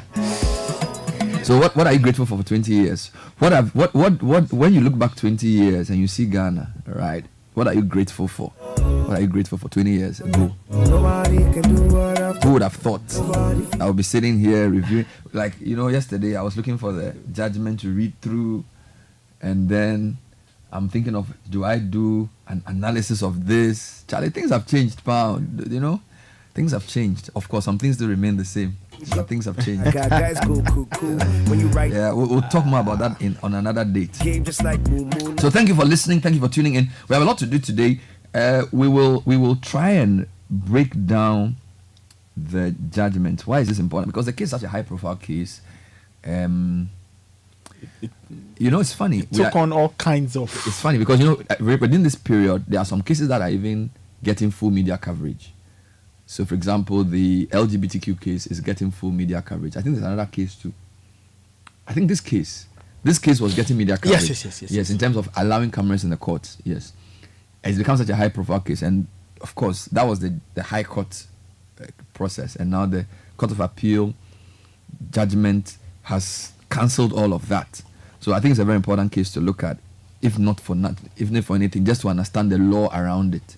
But we're also minded about the highly political nature of the matter. So we'll do our best to make it sensible. We're also going to announce our top 10. We'll probably do that at 8 o'clock. Top 10. We'll do that quickly. We did the literacy challenge. Of thousands of entries came in. We chose the top 51 essays. I was there to present certificates to them. There was a guy who was even 12 years old. Wow. 12 years old in GS. I was like, wow, you are 12. He was wearing a nice... Just, hey, you are 12. Charlie, 12. You wrote an essay and you are among the top whatever. At 12. That was really powerful. So the team has put the final 10 from the aptitude test. So they took an aptitude test, the 51, and the top 10 will be announced this morning. And then they'll prepare for a major face-off. A major face-off.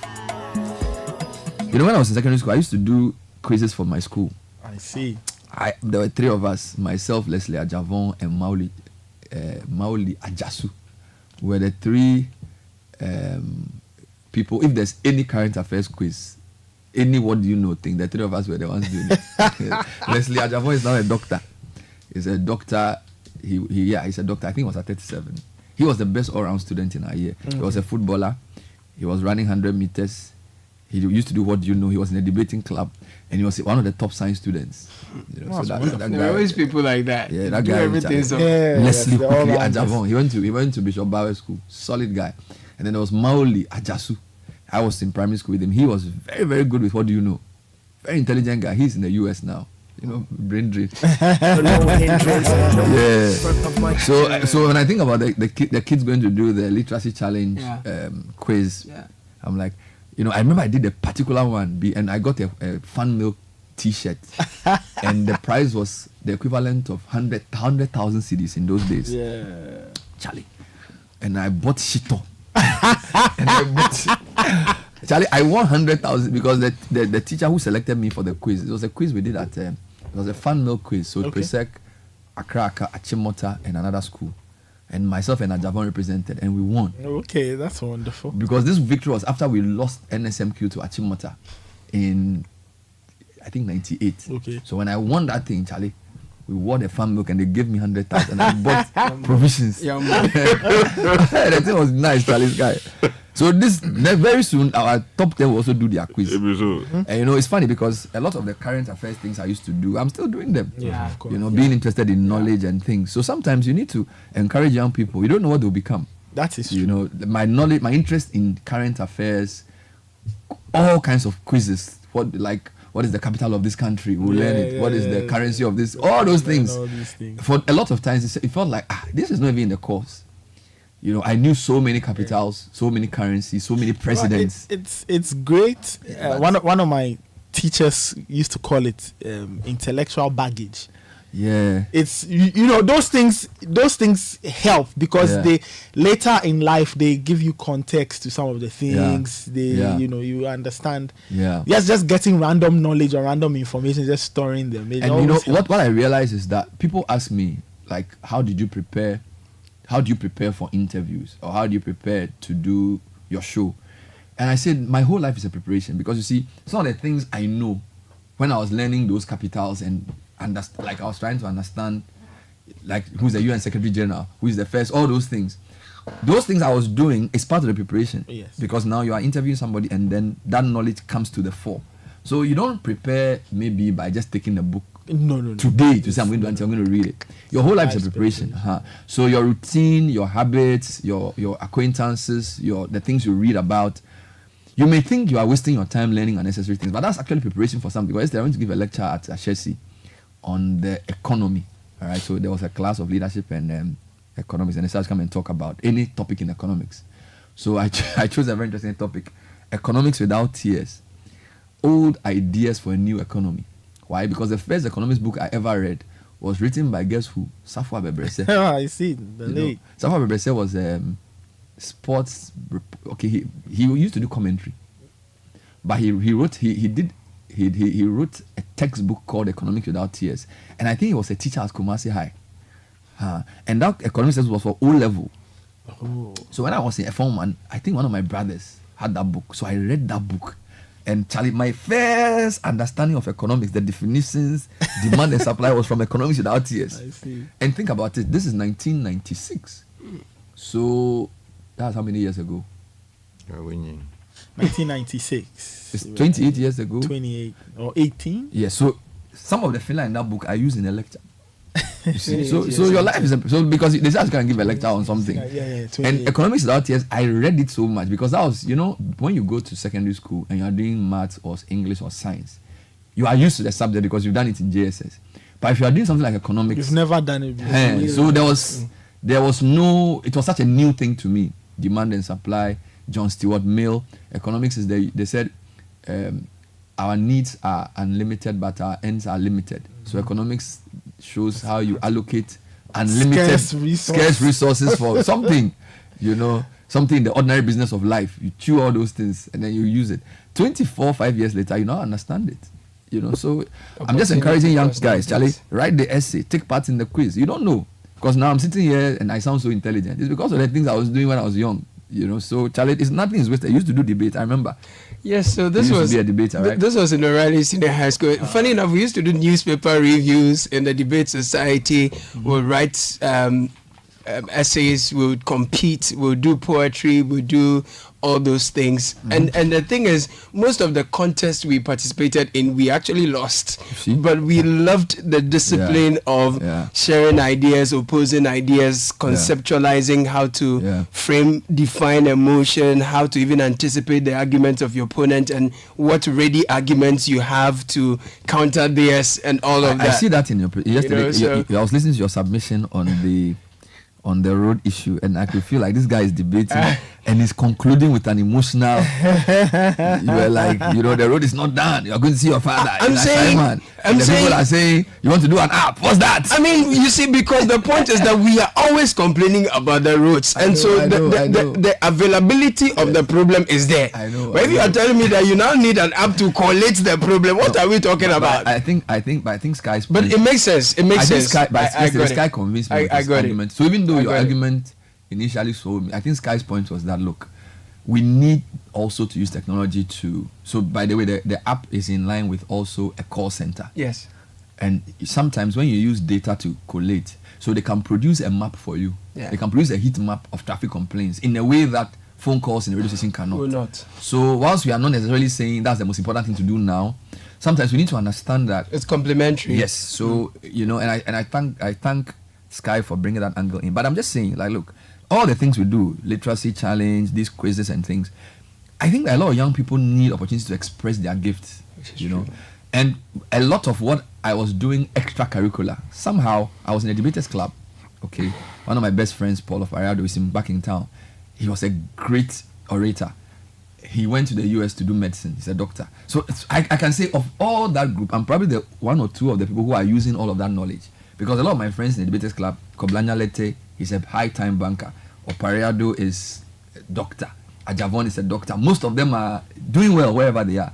Probably the only one who used all of that in a frontline way is what you do here. So Charlie, young guys, if you're listening to this and your dad is asking you to learn debating skills or go and do swimming or go and write an essay, don't say he's wasting your time because it's not coming in the exam. Yeah. You know, if you spend your life only doing things that will come in the exam, you will not go anywhere. And the confidence it builds in you cannot find that anywhere else. Much later in life, I found out that a lot of professionals, after knowing all that they know, are now getting consultants to learn how to speak in public and how to overcome stage fright and all those things. If you put yourself through the rubrics while at a younger stage, it helps you build this self-confidence. I was listening to a guy, one of the successful American business owners. The company is called Chick-fil-A. Chick-fil-A.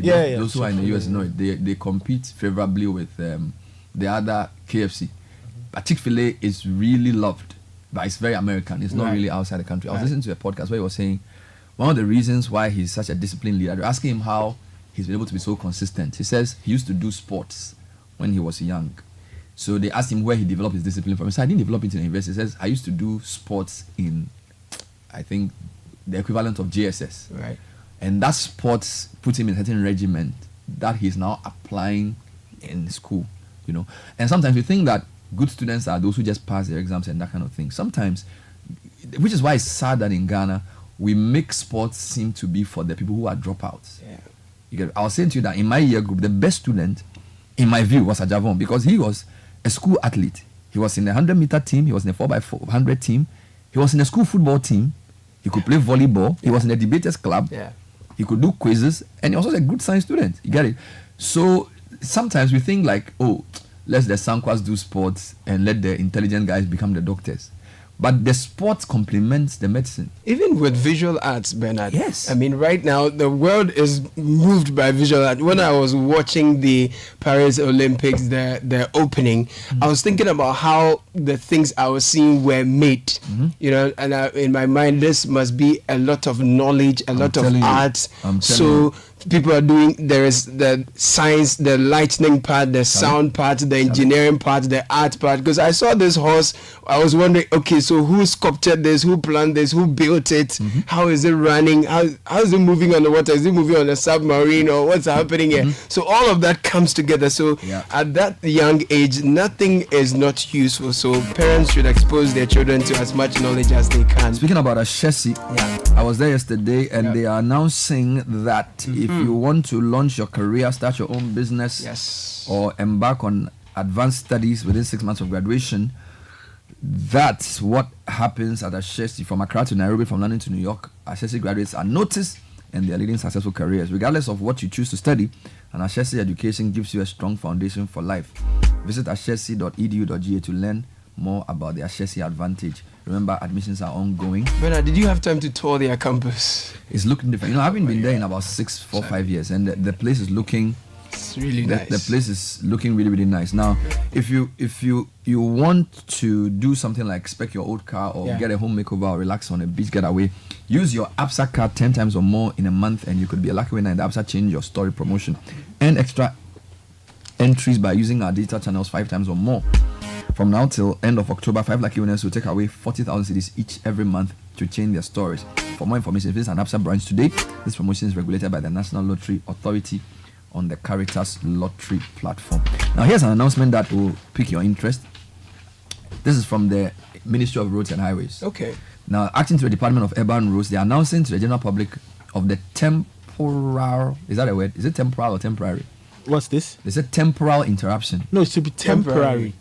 Well, clearly some point in messages on the temporary interruption of traffic flow to enable the launching of the bow of the pedestrian footbridge by the contractor. Let me repeat this. Ministry of Roads and Highways, acting through the Department of Urban Roads, is announcing to the general public the temporary, is that a word? Yes. Temporary interruption. Temporal means worldly. Temporary interruption of traffic flow to ensure the launching of the bow of the pedestrian footbridge by the contractor MS Johnson Bridges International at the Tetegu section of the N1 Malam Kaswa Highway. Are you listening? This is from Saturday 3rd to Sunday 4th August. This is what we've been asking for. That before they do something, they should announce it. So they are doing it. So Saturday 3rd to Sunday 4th August from 10 p.m. to 3 a.m. So there'll be a temporary closure of the N1 Tetegu section of the Malam Kaswa Highway. Now, it's a partial closure for crane positioning and bow bridge lifting on one half of the carriageway. Are you following? Motorists and all other road users wishing to use the N1 Tetegu section are kindly requested to observe the traffic management signs placed on the road for guidance. Additionally, the MTTD will be advantage points to guide all motorists. So if you use the Malam Kaswa Highway, Saturday 10 p.m. to Sunday 3 a.m., there will be a partial closure of the road to allow the crane positioning and the bow bridge lifting on one half of the carriageway. So signed by Engineer James Amo Godfred. Just to mention that I've used that stretch a number of times over the last few days. And a lot of work is going on. Wonderful. And it's also opened the road. Is there a footbridge they are doing? No, they are doing that together with what do you call it? They are reconstructing or making it a dual. Oh, okay. So this is the Tetegu section. Yeah, so from there all the way to Winneba, there's so much activity there. Wonderful. One day we need to do an inspection tour. Oh yeah. I mean, it's I'm talking to you and I. Yeah, exactly. We wear our hats and go and do inspection. It's very important in the public interest. Yes. Oh yeah, we have to do it in the public. When we eat I think they have to even add. Yeah, because right now we are big money. So we can go. When we reach, you pa. We should wear yellow, wear a hat, and say today we are coming to inspect the road. You think they're not going to make we go? Yeah. Oh, we forgo. So we'll come and inspect on roads very soon. Dear moms, aren't you tired of fighting with Junior each time he goes out to play? Because Junior wants to play, Junior has to play. But we sometimes know his clothes get terribly dirty. And we must do his laundry. So what do we do? Laundry is hard work. So join the millions of Ghanaian moms, sweet memories, and old girls who've gone back to their beloved Omo. The new Omo is packed with powerful stain removal properties. It's extra gentle on the hands and now has a unique sweet smelling fragrance for all your clothes. You get it? So grab Omo hand wash or Omo auto for machine wash at any grocery shop or supermarket near you. Omo, powerful stain removal for long lasting fragrance. You know the funny thing, if you study the kind of subject I studied, when you hear Omo, you don't think of soap. Or do you know what you think about? No. Open market operations. We used to chew some things when we are doing macroeconomics. So they'll say, how does the central bank control money supply? Then the first one is Omo. Open market operations. All right, so Wepia Williams is here with the literacy challenge. So I've already spoken about why this is an important thing. Oh, great. We did the essay competition. Lots of entries came in. Top 51 came to write the aptitude test, which was the top 3. Now, this top 10, is it based on the essay or just the aptitude test? Just the aptitude test. Okay, so this is level 2. Level 2. Wonderful. So we have 2 minutes. So this is results for level 2 going into level 3. So these are the top 10 who will go into the quiz. Solid. So you mentioned the name, you mentioned the school, you mentioned the location, you mentioned the region. So the envelope is here. Let me open it first. Announcing for the very first time on the Citi Breakfast Show, the top 10 contestants, Literacy Challenge 2024. Magdalene, Wepia, number 1. So, number 1, Eugenia Kisiwa Frempong from St. Anthony's RCJHS in Kickoff, Eastern Region. So that's Eugenia Kisiwa Frempong. Beautiful. From St. Anthony's RC. Number 2. Malike Nonu, Southbridge Montessori School, Banana Inn, Greater Accra Region. Malike Nonu, Southbridge Montessori. Number 3. Frederick Loko, Covenant Presby School, Jowulu, Greater Accra. Frederick Local. Covenant Presbyterian School, Jowolu, Banana Inn. Yes. No, Jowolu at Greater Accra. Forgive me. Jowolu. Number 4. Bernard is so excited. Oliver Kwachi Amwa. Jaira International School, Ashama. And then I must say that this is the school of our reigning champion. Jaira International. Jaira International, yes. And they are back again. So Oliver Kwachi Amwa. Exactly. Jaira International School. Yes, Ashaiman. Number 5. Yes. Lucas Clifford Aram. Ebenezer High Academy, Odupong of Fako in the central. Lucas Clifford Aram. Yes. Ebenezer High Academy. Odupong of Ako. Number 6. Yes. Lois Entry Somwa. Blessed Redeemer School in Koko in the Eastern region. Lois Entry Somwa, Blessed Redeemer and Koko. So this is the second in Koko president. Second in Koko president. Number 7. Felicia Ade Sedinam Nikwe. Christ the King International School.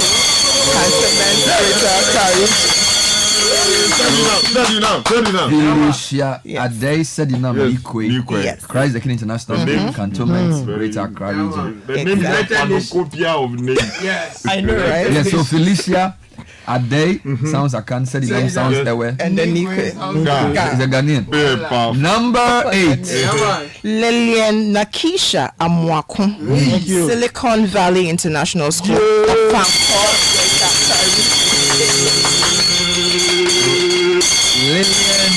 Lillian Yes.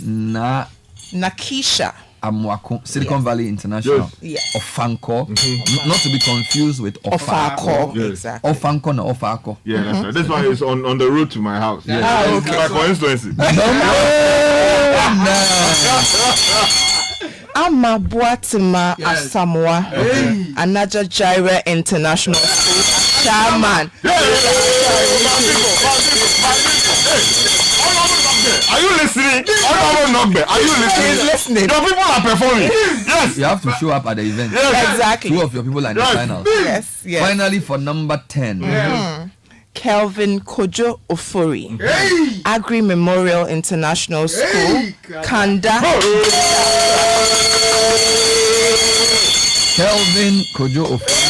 Yes. Agri Memorial International Kanda. Now let me run through the list now. Some of them is clear who's them. Okay, so Eugenia Kisiwa Frimpong is a girl. Yes. St. Anthony's Malika We have Nono. 6 girls, 4 boys. Is Malika a boy or girl? 6 girls. Malika is a girl. Malika is a Yes. girl. Yes. Okay. Frederick Loko is a boy. Yes.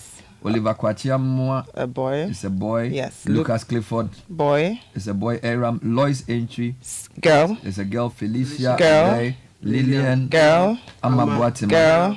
Kelvin Boy. So there are 6 girls and 4 boys. Exactly. And we have It's not our fault. The girls are two performing. Eastern regions. Yes. Eugenia Kisiwa Frimpong St. Anthony's in Yes. Eastern region. Yes. We also have Lois Somoa, Blessed Redeemer in Koko. Yes. So 2 from Nkoko. 2 from And then Nkoko. Central region is 1. That's Ofako Odupong. Yes, please. Then we have 2 Ashaiman. Yes. And then we have 1 Ofanko. Then we have Kanda. Yes. Cantonment, Banana Inn. And Joel. So wonderful. Thank you very much. No, this is beautiful. Our announcement again. But in fact, let me just say quickly that Yes. the various schools mentioned here, I think it will send a great signal to the rest of the student body. Yes. If you can organize a beautiful, get together or some guard of honor for these people who have made this to in their schools to the top 10, because it is not easy. It's not. I have looked at some of the essays that were put out. I mean, the competition tough. Yes. And to make it into the top 10 is such a delicate thing to achieve. Very. And actually, before we enter into the grand finale, we are actually going to go to the schools of these top 10 to present to them some special medals ahead of the grand finale. Wonderful. So it's a big deal. When is the grand finale? Grand finale is the 17th of August. Wonderful. So they have like 3 weeks. We have exactly 2.5 weeks to prepare. Thank you very much. Thank you so much. Magdalene Williams. Let's get into tech and social media trends is next, and of course, after that, we're going to go into the big Court of Appeal judgment in the ambulance case. So Caleb, give us some quick. Bernard, Tech and Social is brought to us by Telecel and First Bank Ghana. Telecel is running a promotion. 2 lucky winners have been rewarded 30,000 Ghana cedi each this week at Medina and Ahafo in the weekly draw. What are you waiting for? 1 million Ghana cedi grand prize is up for grabs, and it could be you. Simply reload your mobile using your Telecel cash wallet and be part of the daily and weekly draw where you could win up to 30,000 weekly. Now, the more you reload, the better your chances of winning in the Telecel More Money promo. To opt in for free, dial star 500 hash or send win to 500 or visit the Telecel Play app. This promo is regulated by the NLA on the Caritas Lottery platform. Telecel, connecting energies. And like you know, the biggest dreams start small. So this long vacation, enroll your children or wards on the First Bank Ghana Junior Internship Program from July 15 to September 15, 2024 to enable them gain access. All you have to do is to open accounts for those below 12. It's called the Kids First account. For those between 13 to 17, it's called the Me First account. It's made for teenagers. You make an initial deposit of 300 Ghana cedis and you apply for the First Bank Ghana Junior Internship Program. They will get an exciting 5-day internship at any of the branches and also get to participate in the essay writing where they can win some prizes. To find out more about the First Bank Ghana Junior Internship Program, please call 0596 921 921 or email firstsolutions@firstbankgroup.com. First Bank Ghana, you first. So let's get into the trends, Nathan. What's trending this morning? Well, let's get into the trends, and you can imagine that yesterday's court case is dominating a lot of the conversation. So Atufosin, Godfrey Dami, Court of Appeal, and Attorney General are all trending. Of course, all of them are related to the matter from the Court of Appeal. In the trends, Hawa Kumsin is in the trend. Over the weekend, there was a debate between herself and the NDC's Phyllis Na Koyo Okuno, and there was a what? I think there was a debate or something of the sort. They were in the constituency, okay. Having a debate. I think it was organized by TV3. I'm not too sure, but Hawa Kumsin is trending. For her, I guess I won't describe her performance as unruly, but people are commenting on how she conducted herself in the debate. In the debate, and it's not too nice. Too nice. Staying with the trends, the term Lomo Lomo is trending. Why is Lomo Lomo trending? Well, there's a new song that's coming out today. Kiddy and Black Sheriff.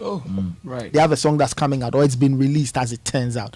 So that's also trending. On the sporting side, Harry Stacey is trending. Yesterday he swam in the 100-meter men's freestyle, his very first Olympics. So watching the kids at the Boteman watch his performance to inspire a lot of people. Oh, yes. They say he was here with us and now he's on the Olympic stage. Yes, we can also get there. He it's a good start, and I'm happy with Channel 1 for pushing swimming.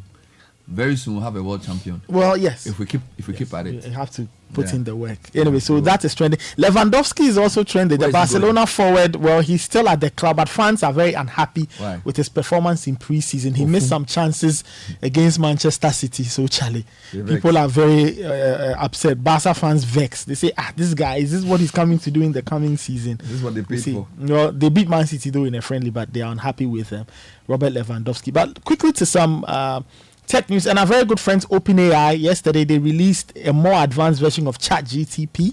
They've been playing with voice response, the voice version of ChatGPT. In the latest iteration, they stated that starting on Tuesday, an advanced voice mode which works with the most powerful version of the chatbot, which is ChatGPT 40, will begin rolling out to paid users. Now, advanced voice mode will start rolling out to a small group of subscribers to the app's Plus mode. Now, it's saying that it does not have a less sophisticated voice mode already, but the rollout of a more advanced voice mode could spark a major turning point for OpenAI in what they believe will transform the AI chatbot into from text to something that will engage users at a higher level. Wonderful. So that was Tech and Social Media Trends with Nathan. Since 1894, we've witnessed the evolution of a brand and proudly partnered with its people on the path to prosperity. From the ink-stained ledgers of the past to the lightning-fast transactions of today, First Bank has consistently adapted, embracing innovation while cherishing the legacy of our heritage and making giant strides across the globe. It's not just about banking, it's about enabling your success generation after generation. Our legacy defined the past, shaped the present, and in 2094, we will still be fostering financial security and stability for future generations. We are helping to create a future where the possibilities are infinite, the opportunities borderless, and where the world looks up to Africa. Let's awaken the giant in you. You first. First Bank. Kind of way, tell us how the more money promo now. Everybody likes money, but what do we like more than money? More money! Join the Telecel More Money promo and win money, more money, and even more money. Simply opt in for free and reload your mobile and broadband and be the lucky winner of the 1 million Ghana cedis grand prize. Also win cash prizes of up to 3 million Ghana cedis in the daily and weekly draw. Opt in for free by dialing *500# or send WIN to 500, or you can opt in on the Telecel Play app. The more you reload, the higher chances of winning in the Telecel More Money promo. Keep loading, win, and be a millionaire. Telecel. Connecting energies. Terms and conditions apply. This promo is regulated by the NLA on the Caritas Lottery platform. Join the conversation on the Citi Breakfast Show on Facebook at facebook.com/Citi97.3, Twitter at twitter.com/Citi973, and Instagram at instagram.com/Citi973 with the hashtag CitiCBS. Are you hoping to start university this October? If you want a British degree from a world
16 of today.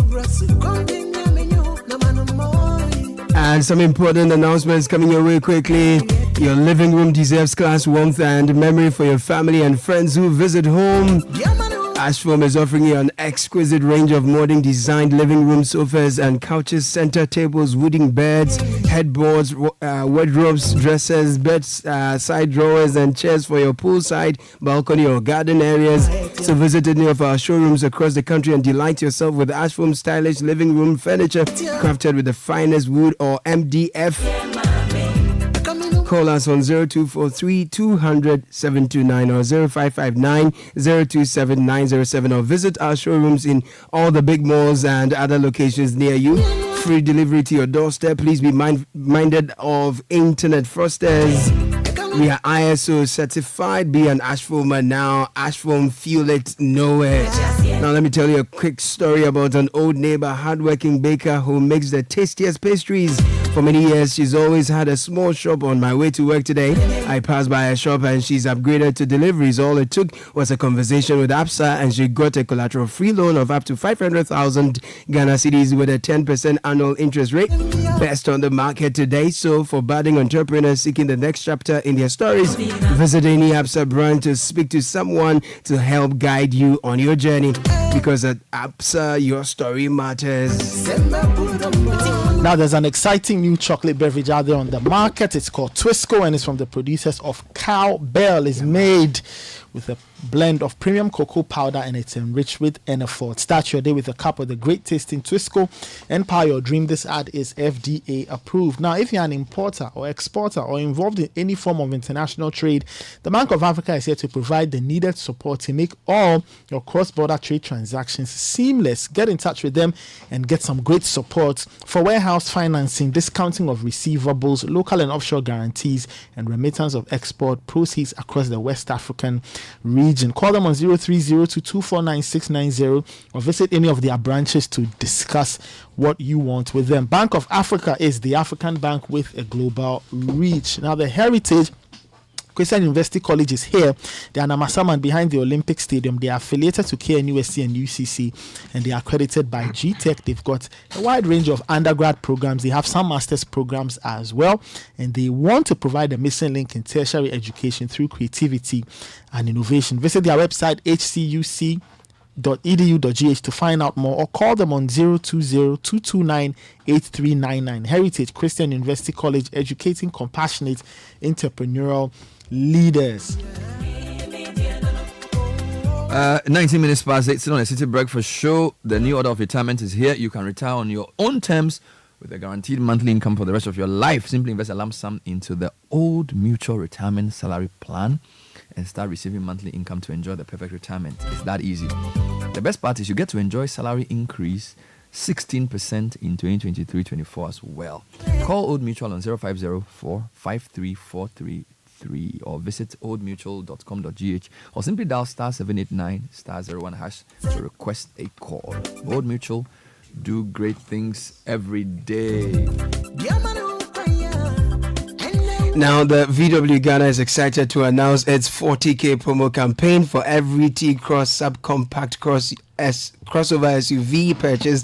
Save 40,000 Ghana cedis. Same for the Amarok purchase. You save 40,000 Ghana cedis. So take advantage. Drive Ghana, drive Volkswagen, hurry while stocks last. T's and C's apply. For more information about our range of models, Vetus, T-Cross, T1, Allspace, Terramount, and the Amarok pickup, call or WhatsApp VW Ghana on 0257956688. Now, every time we eat, food and sugars are trapped between our teeth. This could lead to tooth decay, gum disease, and in some cases, foul breath. Brushing your teeth every morning and night with Pepsodent Cavity Fighter gives your teeth the protection they need, leaving you with 10 times stronger teeth. Pepsodent Cavity Fighter, maximum cavity protection, 10 times stronger teeth, 25 years educating people to brush their teeth day and night. Pepsodent is recommended by the Ghana Dental Association. Call our customer care center toll free on 0800 2030. Always remember to brush your teeth in the morning and before you sleep at night. Pepsodent, every smile matters. Now, experience an unforgettable summer escape with your Zenith Visa card. Spend a minimum of 3,000 cedis on at least 5 transactions and win an all-expense-paid trip to the Olympic Games in Paris. For more details, visit zenithbank.com.gh to find out more. Zenith Bank, in your best interest. Now, dear moms, aren't you tired of fighting with Junior every time he steps out to play? Allow him. He has to play. He has to run around. He has to get his clothes dirty. Why? Because the new Omo is here. It's packed with powerful stain removal properties. It's extra gentle on your hands, and it now has a unique sweet-smelling fragrance for all your clothes. So get the new Omo. Omo, powerful stain removal with long-lasting fragrance. All right, so let me take you into the case. Yesterday we were on air about to wrap up the show when we heard that the Court of Appeal had pronounced a judgment on the ambulance case. So this is the matter. The Kazelatu Forsen and Richard Jakpa, first and third accused, had been engaging, or they were being tried by the High Court for causing financial loss to the state and abatement of same. The first accused had essentially said that there was no case to answer, and therefore he asked the judge to basically say that based on the evidence provided by the prosecution, there was no case. The court disagreed with him, and therefore he went to the Court of Appeal to ventilate his grievance. And if you go into the judgment, essentially the Court of Appeal agreed with him that he had no case to answer. I was on air with you and Sky, and we called Edwin Tamaklo briefly to just give us his reaction to the judgment. So we'll hear from him first, and then later on, Umaru Sanda spoke to Sami Jemfi of the NDC, who also gave his view. And then the Attorney General, Godfrey Dame, also spoke on the same program on the issue. Later on, we'll get into what this really means in terms of the case. So here's Edwin Tamaklo, freshly out of court that morning. So this was around 10 a.m. yesterday. Lawyers for the accused persons did what we call a submission of no case. The court, the High Court, or that's the trial court, dismissed the submission of no case and ruled that a prima facie case had been made against the accused person, warranting them to open their defense. We appealed that decision for us to open our defense. It is that appeal that today the Court of Appeal, by a 2-1 majority, upheld the appeal, thereby acquitting and discharging the Honorable Kazelatu Forsen and Richard Jakpa. By this, the court further ruled that the order by the trial court judge for the accused persons to open their defense is hereby set aside. So does that mean that all that the High Court has been doing is null and void? Aborted. Good. But just for purposes of how long has this case been running, in terms of the substantive case, how long has it been running, and when did you file the no case? We just want a sense of the history of the timelines. No, so as you are aware, the charges were brought December 2021. And we commenced the trial somewhere January 2022. Then the prosecution called about 4 or 5 witnesses. It was upon that basis that we did a submission of no case. And thereafter, the ruling came. So when the ruling came, we were ordered to open our defense, like I pointed out earlier. Then we mounted the appeal. Does this appeal cover the other accused as well? Because that's what I'm saying. That's what I'm saying. That Richard Jakpa and Honorable Atu Forsen. Remember that the third accused has already been discharged by the filing of the nolle prosequi by the Attorney General. So it was left with the 2 accused persons. So that was Edwin Tamaklo. Of course, now Sami Jemfi is also the National Communication Officer of the NDC, a lawyer himself. Umaru Sanda spoke to him about the case and the NDC's reaction as a political party to the judgment. Well, Sanda, thank you. The position of the law is that in criminal cases, when the state arraigns a person before a court of competent jurisdiction to try him or her for a crime, the state has a responsibility to adduce sufficient evidence to establish the ingredients or the particulars of that charge. So when you look at every charge sheet, there is a statement of offense and there is a particulars of offense. The particulars of offense is basically an explanation of what, in the view of the state or the prosecution, is the conduct of that accused person that constitutes a crime, for which reason they are prosecuting him or her. Now, if by the time the prosecution closes its case, meaning when they are done calling all their witnesses and adducing their evidence, the court or the accused is of the opinion that sufficient evidence has not been adduced to prove the particulars of the offense, that accused person can file an application for no case. Okay, for a submission of no case, which basically means that, look, court, the prosecution has completely wasted your time. There is no case for me to answer, because the very case they brought, they have not been able to adduce sufficient evidence to establish the particulars or the ingredients.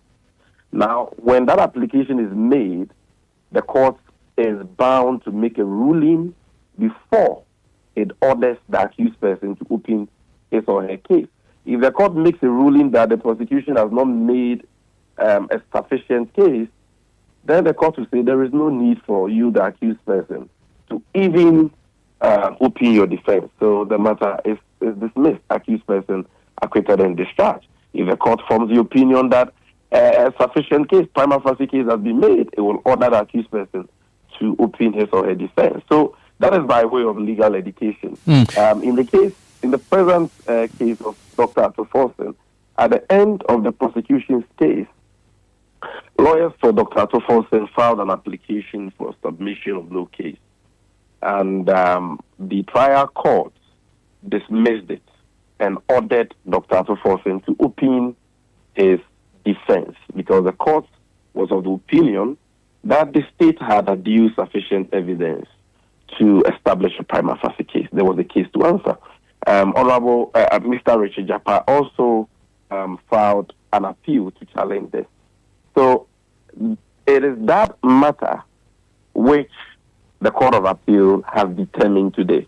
You know, when you file an appeal, it doesn't operate as a stay of execution. It doesn't freeze the substantive trial. So the trial has been going on, but that appeal has been pending in the Court of Appeal, which is a higher court than the High Court.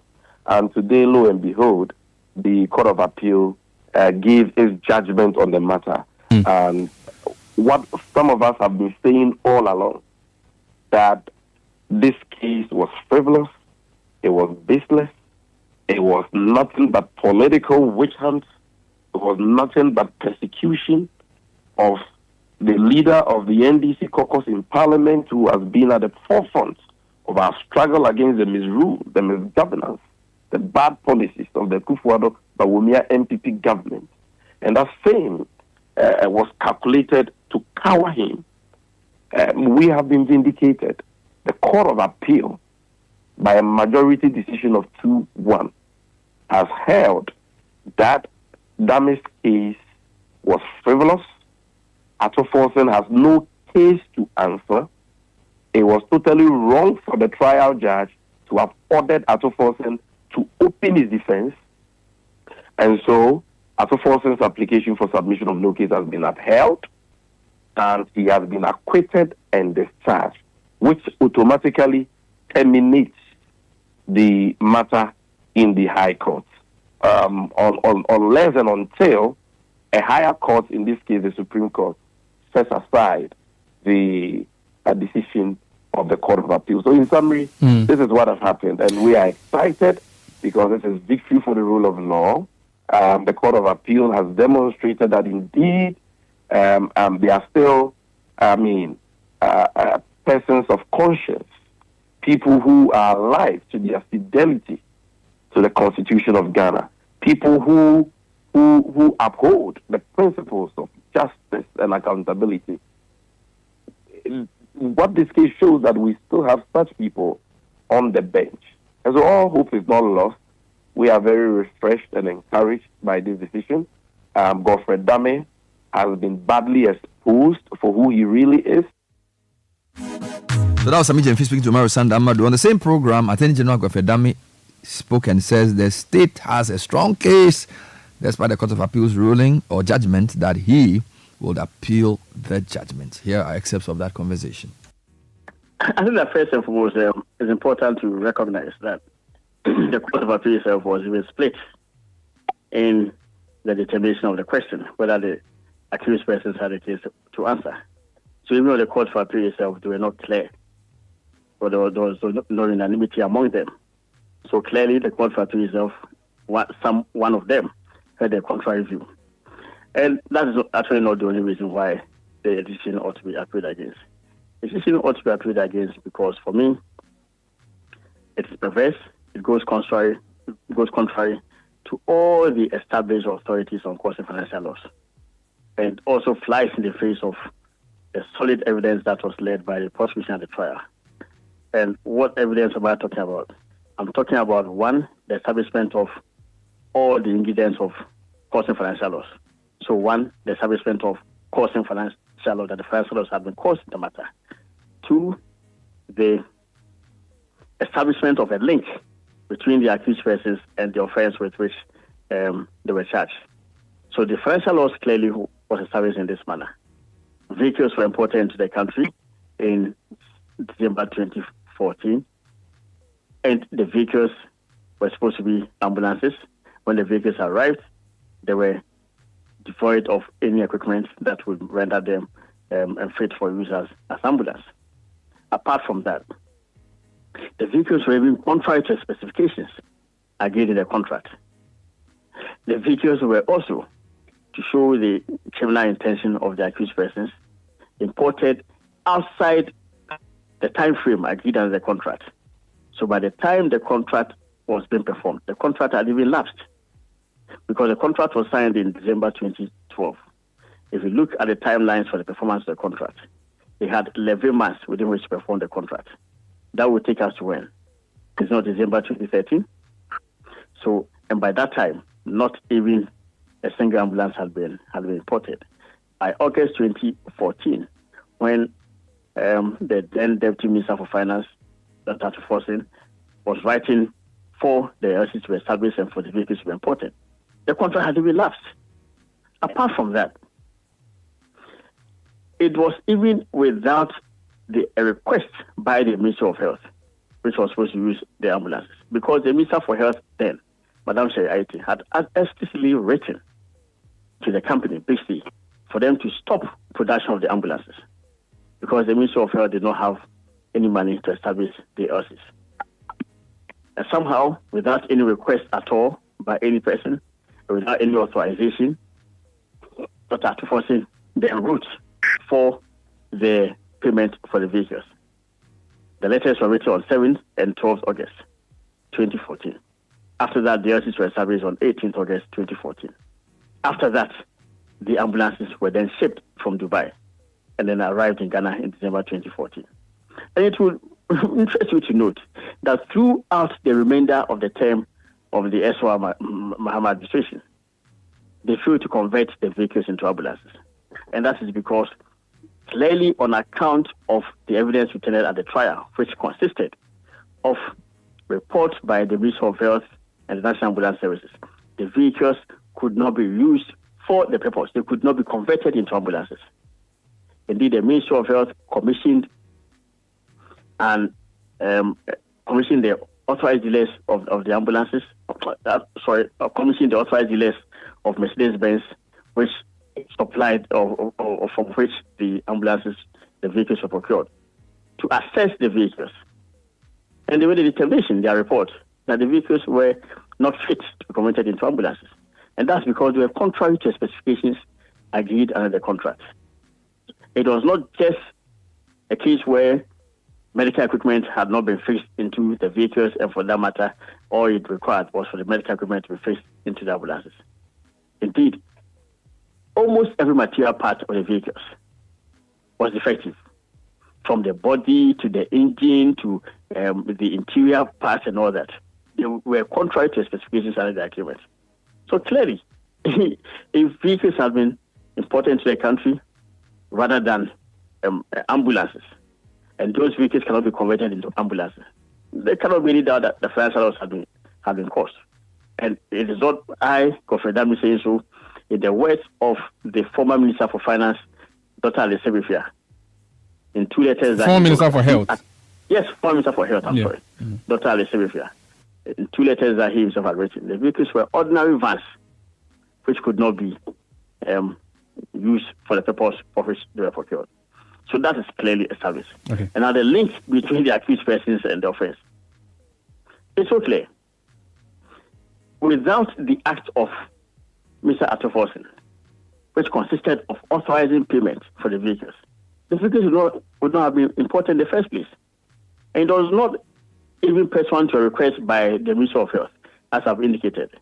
If my ministry requires some vehicles to be procured and whatever, I will write with all respect to the Minister for Finance, attaching evidence of the exhaustion of the procurement process and all. And it is a duty of the Minister for Finance to inquire whether indeed there is basis for the payments to be carried out. In this case, without any authorization whatsoever, the Deputy Minister of Finance on his own wrote for the establishment of the letter of credit. And it's not just a matter of establishing LCs, and it is not also, as with all respect, as light as some people would want the public to believe that LCs are just a guarantee for payment. The LCs themselves were the means of payment agreed under the contract. Indeed, if you look at the agreement, clause 4 of the agreement, it says the vehicles shall be paid for through the establishment of letter of credit, a revocable letter of credit opened in favor of the sellers. And that's exactly what was done in this deal, pursuant to the authorization of the then Deputy Minister of Finance after forcing. Then, of course, the role played by Japan, quite clear. He is the one who introduced the company Big C to the public officers in question at that time. Without Japan's introduction, the government of Ghana would not even have gotten to know Big C. Apart from that, he profited several €1,000 out of the 2.3 million euros that was paid under the transaction. Okay. And what kind of transaction is that? That you pay for vehicles worth 2.3 million euros, and then an agent, a middleman himself, profits from it as in the quantum as much as 700,000 euros. I'm not surprised that they're not able to supply the vehicles or the ambulances that we're supposed to supply. Mr. Attorney General, the bigger question would be that all the issues we've raised notwithstanding, the Benz buses have been brought into the country. That's one, over a decade ago, if not close to a decade ago. The items that are needed to be fitted in them to complete them as ambulances, as the opposition party has claimed when it was in government at the time, have been imported. The government that you are a member of cleared these items at the port, which is intended to be fitted into these vehicles to make them complete ambulances. As we speak, these buses, we are told, have not been fitted with these items to make them full ambulances. Let me land with a question that you can respond. What?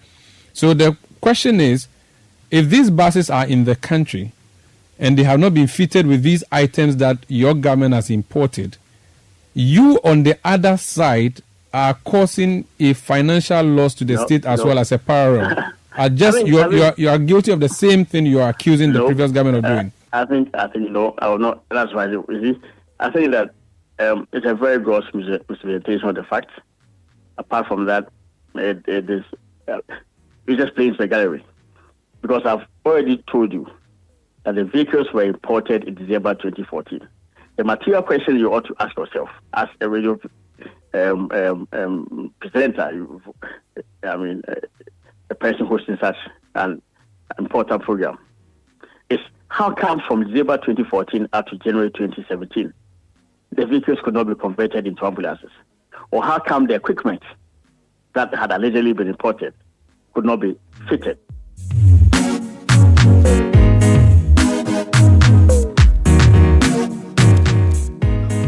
(8:41) Citi Breakfast Show. So that was Godfrey Dame, Attorney General, speaking to Mary Sander. So those are the two sides to the matter. But there were two sides in the judgment as well, because as was pointed out by both interviewees, this was a split decision, or it's 2-1, right? It's not unanimous. Yeah, it's a 2-1 majority. There's Justice Poku Echampong was presiding, Justice Mensah and Justice Akaboafo were the other two. Interesting, this guy, Akaboafo's judgment was the first, or his opinion was the first. Before then, they followed with the other two. So we call it the lead judgment, and exactly then the other two, yes. And then, of course, Kazela Tufosin is the first accused, stroke appellant. Sylvester Animana's name is there, but he was discharged even within the first round. And then Richard Jakpa. So I just wanted to explain a few things. So the matter was sent to High Court.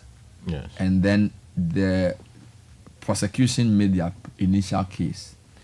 And then the defense said that there was no case. So the court should declare that there is no case. The High Court says there is indeed a case. Now, you are giving me an example of to make this easy. So you say somebody says, I've stolen. And therefore, they are accusing me of theft. And your point is that the person who says I have stolen has the burden to prove that I have stolen. Yes. I don't have to go and say I have not stolen. Now, if the person makes a case to the extent that there's, you call it prima facie evidence, that maybe when the stealing occurred, they saw the thing in my hand. Therefore, I have to come and answer as to why I am not a thief. So, this is what has happened initially. Yes. So the Attorney General said, these two people have caused financial loss to the state based on the evidence I've adduced. The people who are accused say, the evidence is not enough to even make me come and answer at all. And then the High Court says, well, the evidence suggests that you have a question to answer. That doesn't mean you are guilty, but come and answer. So it's like stage one. Now, two things were happening. The people who were accused went to the Court of Appeal to say, no, this declaration that I have a case to answer is wrong. So vindicate me there. But because that case takes a long time, they opened their defense. So two cases were running concurrently. The substantive matter of being tried for causing financial loss, whilst the Court of Appeal also heard the appeal against the no case. Good. So a lot of the politics and the discussions have been on the substantive case, where there's cross-examination, is live on television, but because the Court of Appeal is higher than the High Court, whatever the Court of Appeal does either vitiates or reinforces what's happening down below. Good.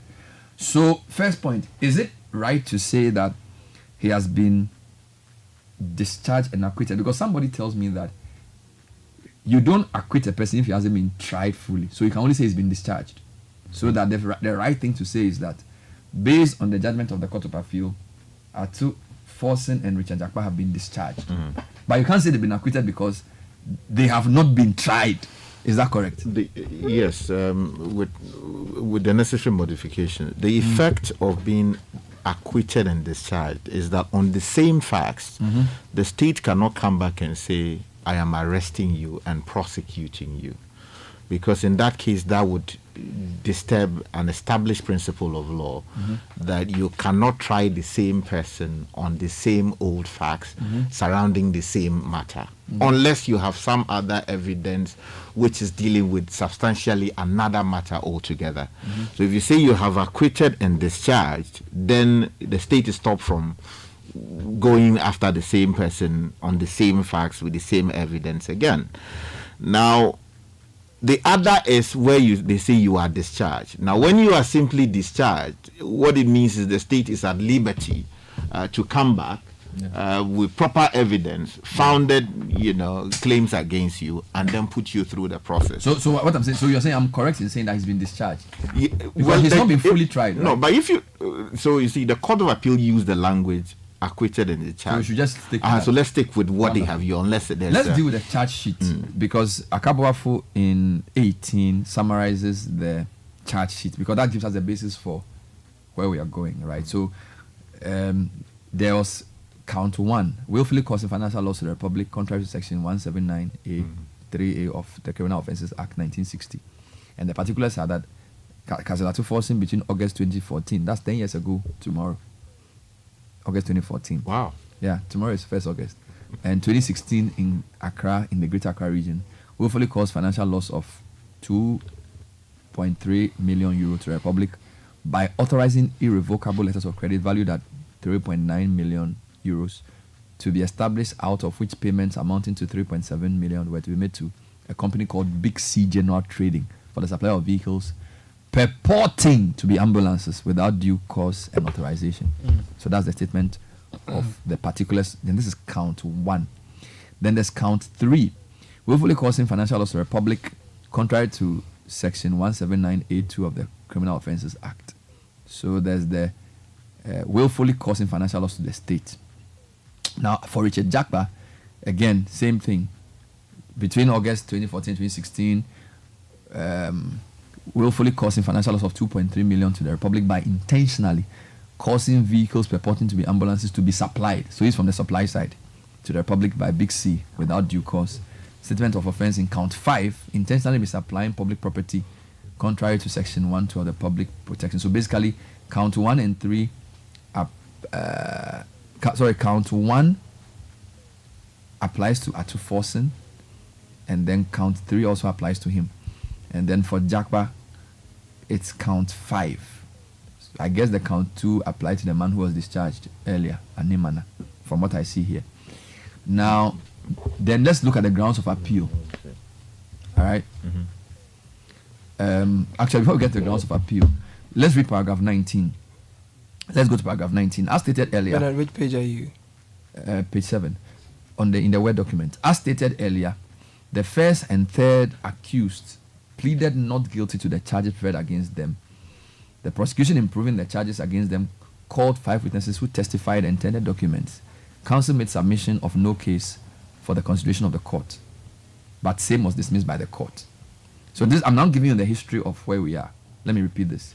So, first and third accused, which is Atu Forsen and Richard Jakpa, pleaded not guilty to the charges I just read. The prosecution, in proving the case, called 5 witnesses to testify and tender documents. The defense counsel made submission of no case for the consideration of the High Court, but this was dismissed by the court. Now, here's the key thing. Dissatisfied with the ruling of the court, both accused persons filed appeals before the Court of Appeal for consideration. The first accused, Atu Forsen, filed his appeal on April 14 this last year. Notice of appeal, pages 602, 604 of the records. Third accused also filed his appeal April 17, and the notice of appeal, pages 608 to 610. For purposes of clarity and in considering each appeal, I wish to deal with each appellant's case separately. I therefore wish to start with the first accused, who shall be referred to as first appellant, because he's the appellant, he appealed. So it's important to differentiate between accused and appealed. He's first accused, but he's also the first appellant, because in the appeal case, he is the person who's making the appeal. Good. The two of them appealed, right? Yes, so it's the first appellant and second appellant for the second guy. Yeah, that's right. Good. So paragraph 20, the grounds of appeal set out in the notice of appeal are as follows, and these are 1, 2, 3, 4, 5, 6, 7, 8, 9 grounds. They say the court erred in not upholding the appellant's submission of no case to answer, as the prosecution, in their view, failed or neglected to adduce sufficient evidence on the particulars of the offense contained on the charge sheet. This is clear for everyone to understand, right? 2, they say the court erred in holding that the prosecution adduced sufficient evidence to show that they caused financial loss to the state. So basically, the second aspect of that. They also say the court erred by disregarding evidence that it was the Ministry of Health that authorized the payment under the letter of credit including the variation of the original conditions for payment. They also say the court erred when it held that there is sufficient evidence that the first accused willfully caused financial loss to the Republic or intentionally misapply public property. They also say the court violated the right to a fair trial when it disregarded evidence in favor of their client, and that the court erred in shifting, this is a key point here, Sky, I want you to explain it. They say the court erred in shifting the burden of proof on the first accused to prove that he had the authorization of the Minister of Finance to request the Bank of Ghana to set up the letters of credit for the payment. They also say the court erred when it held that the ambulances were defective contrary to provisions of the contract between the government and Big C. And then the ruling of the court, therefore, in their view, was unreasonable having regard to evidence. And they also had additional grounds that they were to file, which they did not eventually. Then, if there's a long discussion around the charges and proof, the trial judges discussed cases like Republic vs. Ibrahim Mahama. But there's an interesting point here. They're saying that in the Ibrahim Mahama case, the essential elements of causing loss, financial loss to the state, are 7 or 8. So I'm going to read them as well. So if you say somebody has caused financial loss to the state, the essential elements include 1, financial loss. 2, it must be to the state. 3, it must be caused through the action or omission of the accused, which action is intended or desired to cause loss. It must foresee the loss, or the person should have foreseen the loss as virtually certain and take unreasonable risk of it, or foresee the loss as a probable consequence of his action and took unreasonable risk, or if he had used reasonable caution and observation, it would have appeared to him that this act would have caused or contributed to the loss. So these are the elements of the offense that have to be there for the offense to be duly committed. Right? So if some are satisfied and the rest are not, you can't find the person guilty because all the constituent elements must come together to establish a case of willful. So an offense is a very big thing to prove that somebody has an offense. Yes, you have to prove all the constituent parts. Now let me go back to the 20. Let me go back to the what do you call it? The grounds of appeal. Point F was something you say on the comment on, because they say that the court erred by shifting the burden of proof onto the accused. And if you look at the judge's premise, and maybe you should read that to help explain it to me. He says at the beginning of his judgment in the overview. Which page are you on? This is page 1. Oh, okay. He says, based on the facts presented in this appeal and the question for our determination, I wish to start my opinion with a statement by M. Ho. Ho sounds like somebody from my hometown. Or Ho. In the article, the privilege against self-incrimination and fairness to the accused. So I've gone back to page 1. Then he says, perhaps the single most important organizing principle in criminal law is the right of an accused not to be forced into assisting in his or her own prosecution. The statement above was adopted and succinctly enunciated by the Supreme Court of Canada per Lamer CJ for the majority in the case R versus P, etc., etc., etc. Then he says, domestically, Adinura JSC also quoted the above statement in an opinion in the case of Michael Asamoah and another versus Republic, suit number J34-2017. Then he says, I shall speak to the quote above in considering the merits or otherwise of the appeal. Now, he starts his judgment with that. And then if you listen to the grounds of the appeal by the appellant, that's listed in there as well. I suspect that's one of the key reasons for which he had granted this appeal, that the prosecution failed to provide evidence prima facie to show that the guy had a case to answer, and sort of wanted the accused guy to now say, I did not. Can you comment a bit on that for me? So the fundamental principle of law is that when the state says that a citizen has committed a criminal act, as a general rule, the position of the law is that the state must sufficiently adduce evidence that will lead a court hearing the matter to come to the conclusion that the person accused of doing a wrongful act actually did the same. You understand? And then when the court takes the view that, sufficient information has come to my attention, and let me seek clarity from the other side, it is that at that point that you would ask the other side that, okay, you, Kwame Kofiga, you were accused of stealing tubers of yam from Bedeme's farm. The state has provided evidence that leads to the conclusion on the face of it that you were actually at the scene, you took 2 tubers of yam, somebody saw you leaving the farm with the tubers of yam. When you got home, you sold it to Kolikoto Amivi, and she turned into fried, something. When that evidence is led in court, the court, if it is persuaded, will ask you, the person accused, to now explain your point. That's the general rule. Okay. If the state fails to do that, the accused person would say that, look, this matter doesn't properly raise issues of criminality against me. So court, please throw the case away and let me go home and assume my freedom again. Now, there are limited circumstances in which the law allows for the accused person to discharge the burden of proof. There are instances where the law especially says that is what you must do. So, for instance, if the law says that in this studio, nobody should be in this studio after 5 p.m., that's the law passed by Parliament. If you are here at 5 p.m., it is taken as though you have broken the law, right?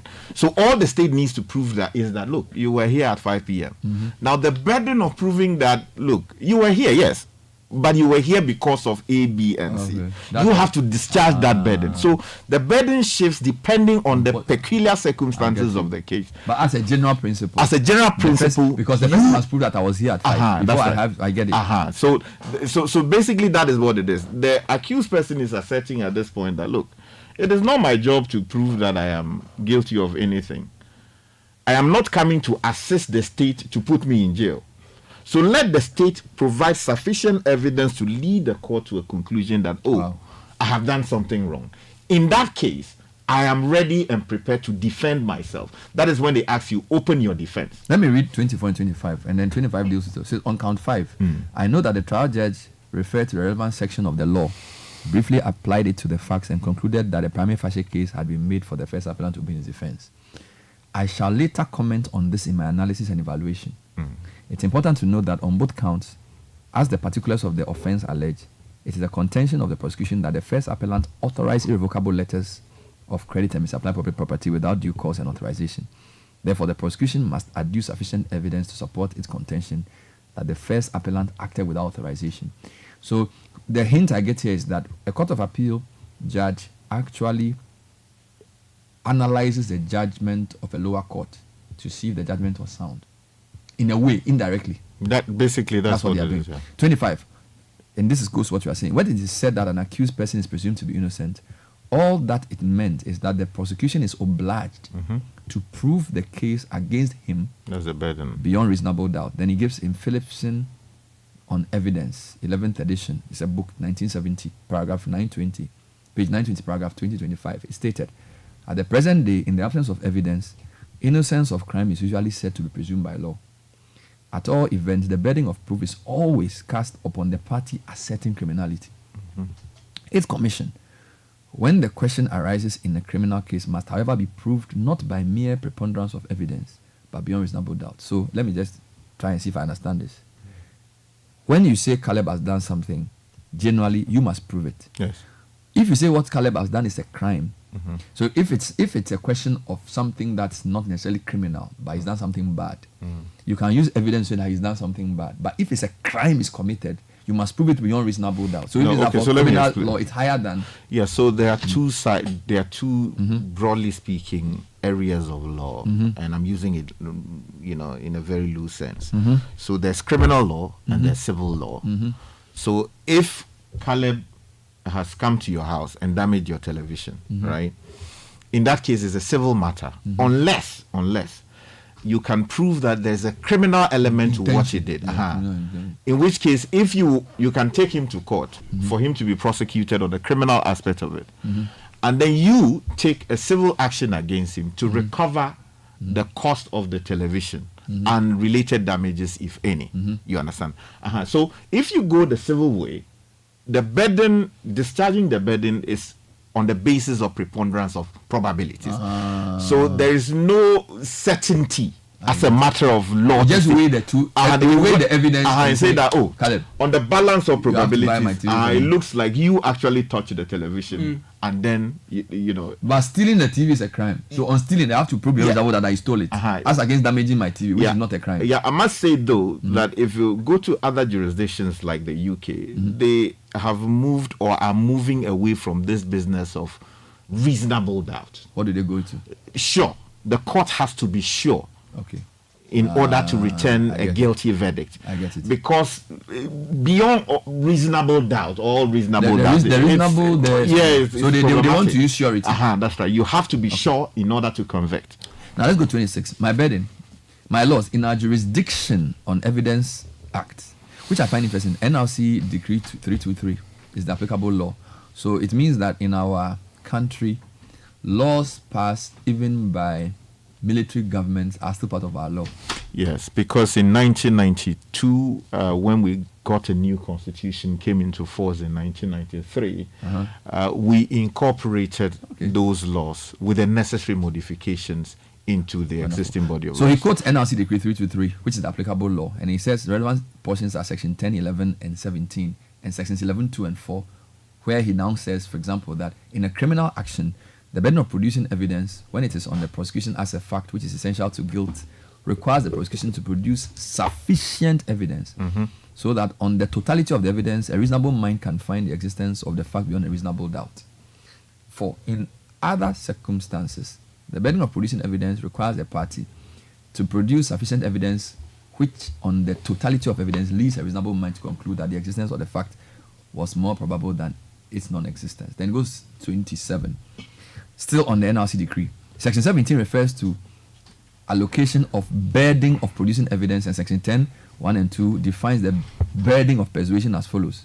Burden of persuasion is defined as the obligation of a party to establish a requisite degree of belief concerning a fact in the mind of the tribunal of fact or the court.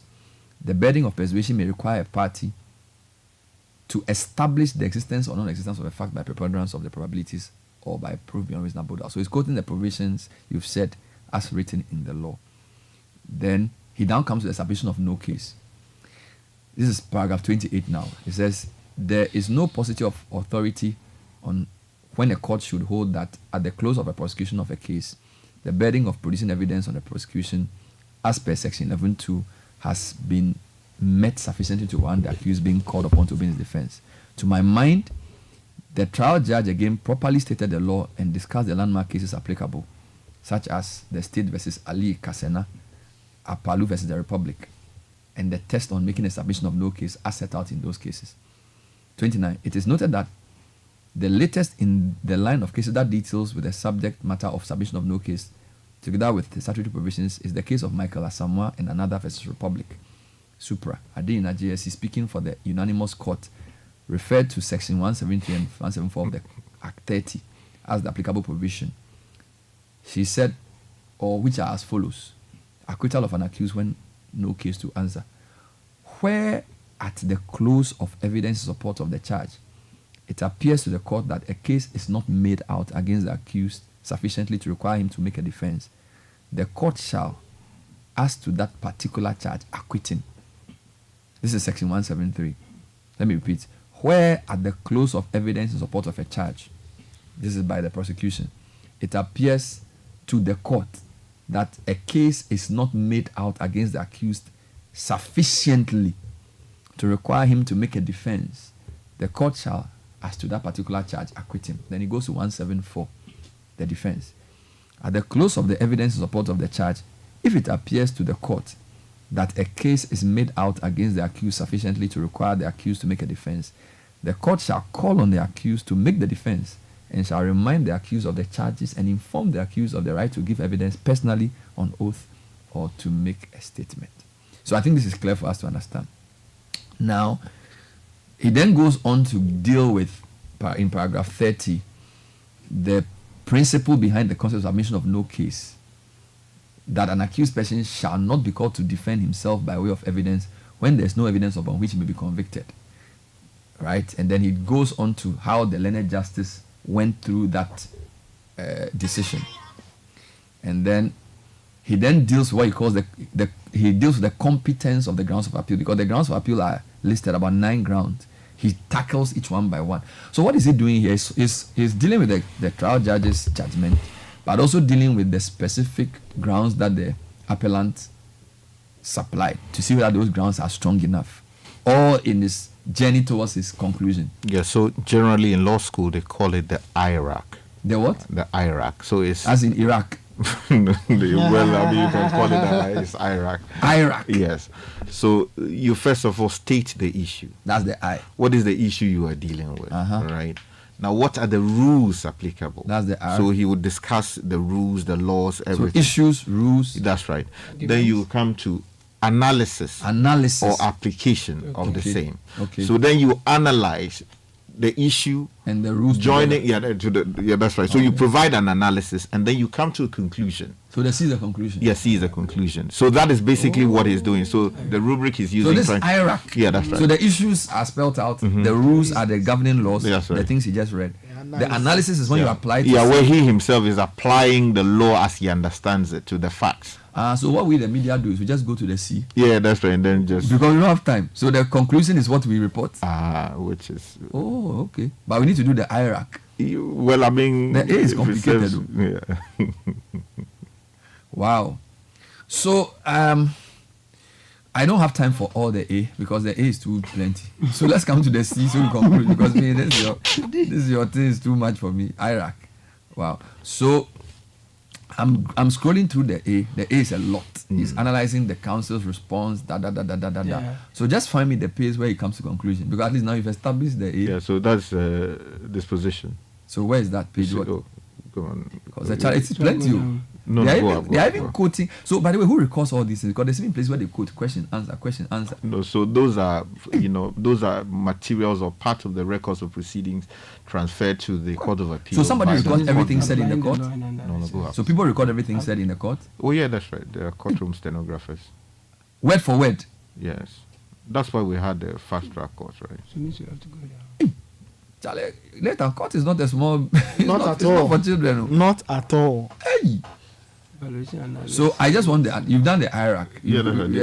There is a lot. So this position is on page 60. Page 60. Yeah, where the learned Court of Appeal judge says, based on the above analysis and infidelity to the law, I am of the opinion that the appeals filed by both the first and third appellants should succeed. In the result, I would allow the appeals, and the ruling of the trial court dated March 30, 2023, calling on the first appellant to open his defense in respect of the charges in counts 1 and 5, is hereby set aside. Also, I call on the third appellant to open his... Also the call. Okay, so forgive me. Also, the call on the third appellant to open his defense in respect of the charge in count 3 is set aside. In their place, an order upholding the submission of no case entered for both the first and third appellants in respect of those 3 counts in the charge sheet are issued. Wow. And then he says that consequently, both appellants are hereby acquitted and discharged. I noticed there's some typos in the So the conclusion is what is called a disposition. Yeah. And in upholding the appeal, he sets aside the judgment of the so-called trial court. Yeah. So there are a number of things that can happen. The court could have dismissed the appeal entirely to say that it is without merit. It could have also allowed the appeal in part and say that, some aspects of the arguments you make are valid. And to the extent that we uphold those ones, it should apply at the court below, right? Or it can simply say that in this particular case, the appeal succeeds, and therefore they allow what had been filed before them by the lawyers for the accused person. So in this case, it's the third one that applies. That yes, the arguments that you did A, B, C, D wrong are upheld, and therefore we are, setting aside the order below that you should open your defense. So based on the analysis and infidelity to the law, I'm of the opinion that the appeals filed by the first and third appellants should succeed. Yes, that's right. Successful appeal. In the result, I would allow the appeals. And the ruling of the trial court dated March 30, calling on the first appellant to open his defense in respect to the charges in counts 1 and 5 is hereby set aside. So in other words, it is taken as though it does not exist. Also, the call on the third appellant to open his defense in respect of the charge in court in count 3 is also set aside. In their place, an order upholding the submission of no case entered for both the first and third appellants in respect of those 3 counts and in the charges. So basically, the case is frozen, it's finished, unless the AG appeals the appeal. And you see, yeah, that's right. That's what it is. You see, so the issue here is where the conclusion. Consequently, both appellants are hereby acquitted and discharged. And you notice that that's the word. Both are word. Yeah. So you are right. They both have to be used. Yeah, that's what the Court of Appeals. Of course, the academics would take the view that you have not subjected the person to full trial, so why would you use acquitted and discharged in the same sentence? But I'm not about going into that debate. Wonderful. The position is that the lead judgment came to the conclusion that look, the appeals should succeed, and they allowed them as such, and gave or substituted the order given by the court below. They substituted their order for the order issued by the court below. Let me just do 2 things before we go. So let's now read a concurring opinion, Justice Bright Mensah, and I thought I liked the way he introduces it. Let me just read his intro. It says, I have had the privilege of reading the judgment of my esteemed brother. So it means they share their judgments with each other. Oh yeah, that's what they do. Akabuafu. I think he has done justice to the appeal and do agree with his legal analysis, that's the A, of the case, and his conclusions, that's the C. So right now we are learning the law. However, I feel obliged to contribute to the discourse.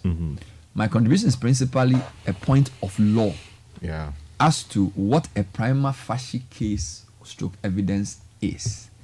The duty cast on a trial court in making a determination at the close of the case of the prosecution and the consequences that follow.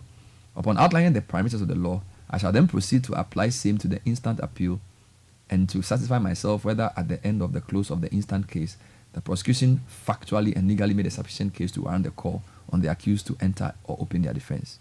I do not intend to detain the court with the facts of the case as my learned brothers Pokwe Champon presiding and Akabuafu succinctly and copiously chronicled them in their respective judgments. It is useful at this stage to resort to the statutory provisions. Now, 2 points here. It must there always be an odd number of Court of Appeal justices sitting on an appeal. Yeah, that's right, because it has to be an odd number. Yeah, that's right. That's what is it. They sit 3. So that it will be 2, 1, or 1, 2, or 3. Yeah, that's right. Number 2, the presiding justice was the one who had the dissenting opinion. Yes. Doesn't does presiding give him more weight, or just the way to conduct the so just like we are on this panel, you are the primus inter pares. I'm just presiding. Yeah, you are presiding. That doesn't mean what I say is more sensible than yours. Okay. So you then can say, Caleb, keep quiet. That kind of thing. But at the end of the day, they don't do that. We put all 3 together. Yes. We don't say the presiding has more power than No. He's basically the head of the panel, sort of. The figurehead, and then he would lead how the trial is conducted and all of that. But when they retire into conference to discuss what we have heard and all of that, of course these are equals. Okay. So since he says he doesn't want to repeat the case, it's interesting that he agrees, but sort of just deal with the primary facie case, because I think you were saying that to establish that you have a case to answer, a primary facie case, or on the face of it, it has to be established that. Yes. Now his analysis is that he explains that primary facie to add weight to what Akabuafu has done. So that's how we develop. So from these 2 judgments, you come to what you distill a ratio, the reasoning behind the conclusion. So you have to put the 2 together. In conclusion, the presiding trial judge, so the presiding Court of Appeal judge, he sort of disagreed. Yes. With the conclusions reached by the first 2. But in a sense, because it's 2 against 1, overall, he's been discharged. Yeah, so overall, the position of the court is that the appeal succeeds. It's serious, pound. Oh, yeah, that's what it is. So it's 2-1. Yes, so he believes that they have a case to answer. Yes. For want of time, I would have also gone through his overall case, but I just want to do his opening and then his conclusion to be fair to the issue. Although since it's 1 versus 2, so he'll get less time. I'm looking for it on the page. It's a lot. And by the way, I think we should pay judges a lot more money because Charlie, the thing they've done here is more than a dissertation. No, Caleb, you and I have done degrees. Okay, this is just one case. But so his is on page 86, 87 actually. See, imagine, this thing is done. Yeah, when I was doing my master's dissertation, it took me like 6 months to do this kind of thing. And he's done 175 pages for just one case. Yeah. Imagine if he has 3 cases he's dealing with in a month. That's a lot of lawyers and judges. No, they should pay judges more. But do they have more? No, judges. No, it's serious. It's serious. The level of work they've done here is very serious. It's very, very serious. So they shouldn't get siren, but they should get more salary. The siren there. The salary there they should get. I agree with you. No, the siren there they should not get, but the salary there they challenge. Hey, even reading the thing on SF, I have headache. Yeah. Yes, to Christo. So I should go to page what? 87. 87. Yeah. On the right.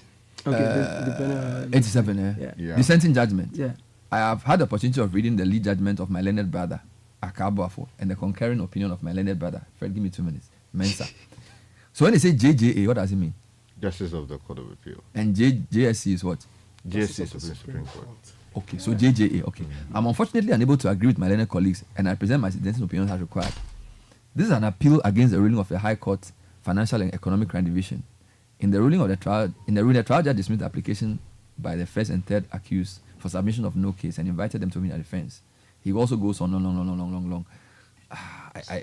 I want to go to his conclusion because where the thing there is a lot, Charlie. Later in the evening, Sky will can explain it better. The time notes is not a lot. Yeah. So he goes, give me this conclusion. So, because he repeats the I, he also does his R. Yeah. 124. The conclusion is quite simple. He says in conclusion, the learned trial judge did not err in a ruling that first appellant and third appellant have a case to answer. The submissions of no case made by the two were therefore rightly rejected in the ruling of the learned trial judge dated 30th March 2023. That's the conclusion. Charlie, but he even mentions things like the menstrual ingredient too. Yeah, that's right. You would have seen that in the earlier, opinions. So he deals in his analysis with the 4 elements. Yeah. All right. Essential ingredients of offense. Mm-hmm. The same thing that I read for the guy who dismissed who agreed. He also deals with the 4 and has a different opinion. Because for want of time, I wouldn't go into his analysis because it's quite a lot. But as Sky says, the A is actually the meat.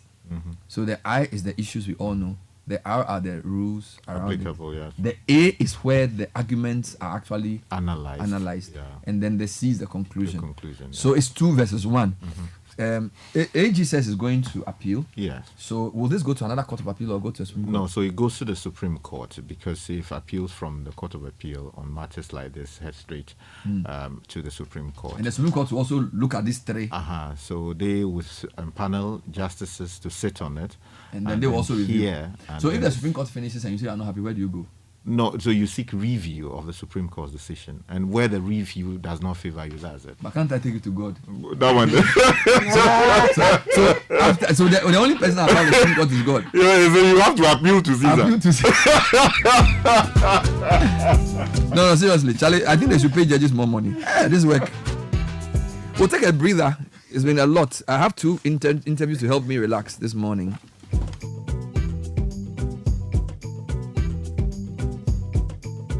So I'm coming to talk to the Nyansapo STEM Institute to just help us relax because this menstrual thing has been very, very serious. Charlie, it did not be easy, you need that. So please, let's pay judges more, but let's not give them siren.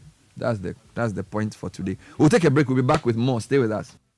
This is the Citi Breakfast Show, the city's biggest conversation.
Past 9, it's a beautiful Wednesday morning and lots to talk about this morning, but I have friends from the Nyansapo STEM Institute of Academic City University. Nana Akosia is in the studio. Shana Akosia McGee, Director of Admissions, Academic City. Good morning. Good morning to you, Bernard. How are you this morning? I'm happy.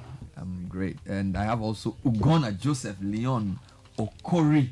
Good morning. Did I get that right? Yes, please. He is operations intern at Nyansapo. Welcome to the show. I like the name Nyansapo already. I like Academic City as well. Tell me more about Nyansapo STEM Institute and what you guys are all about.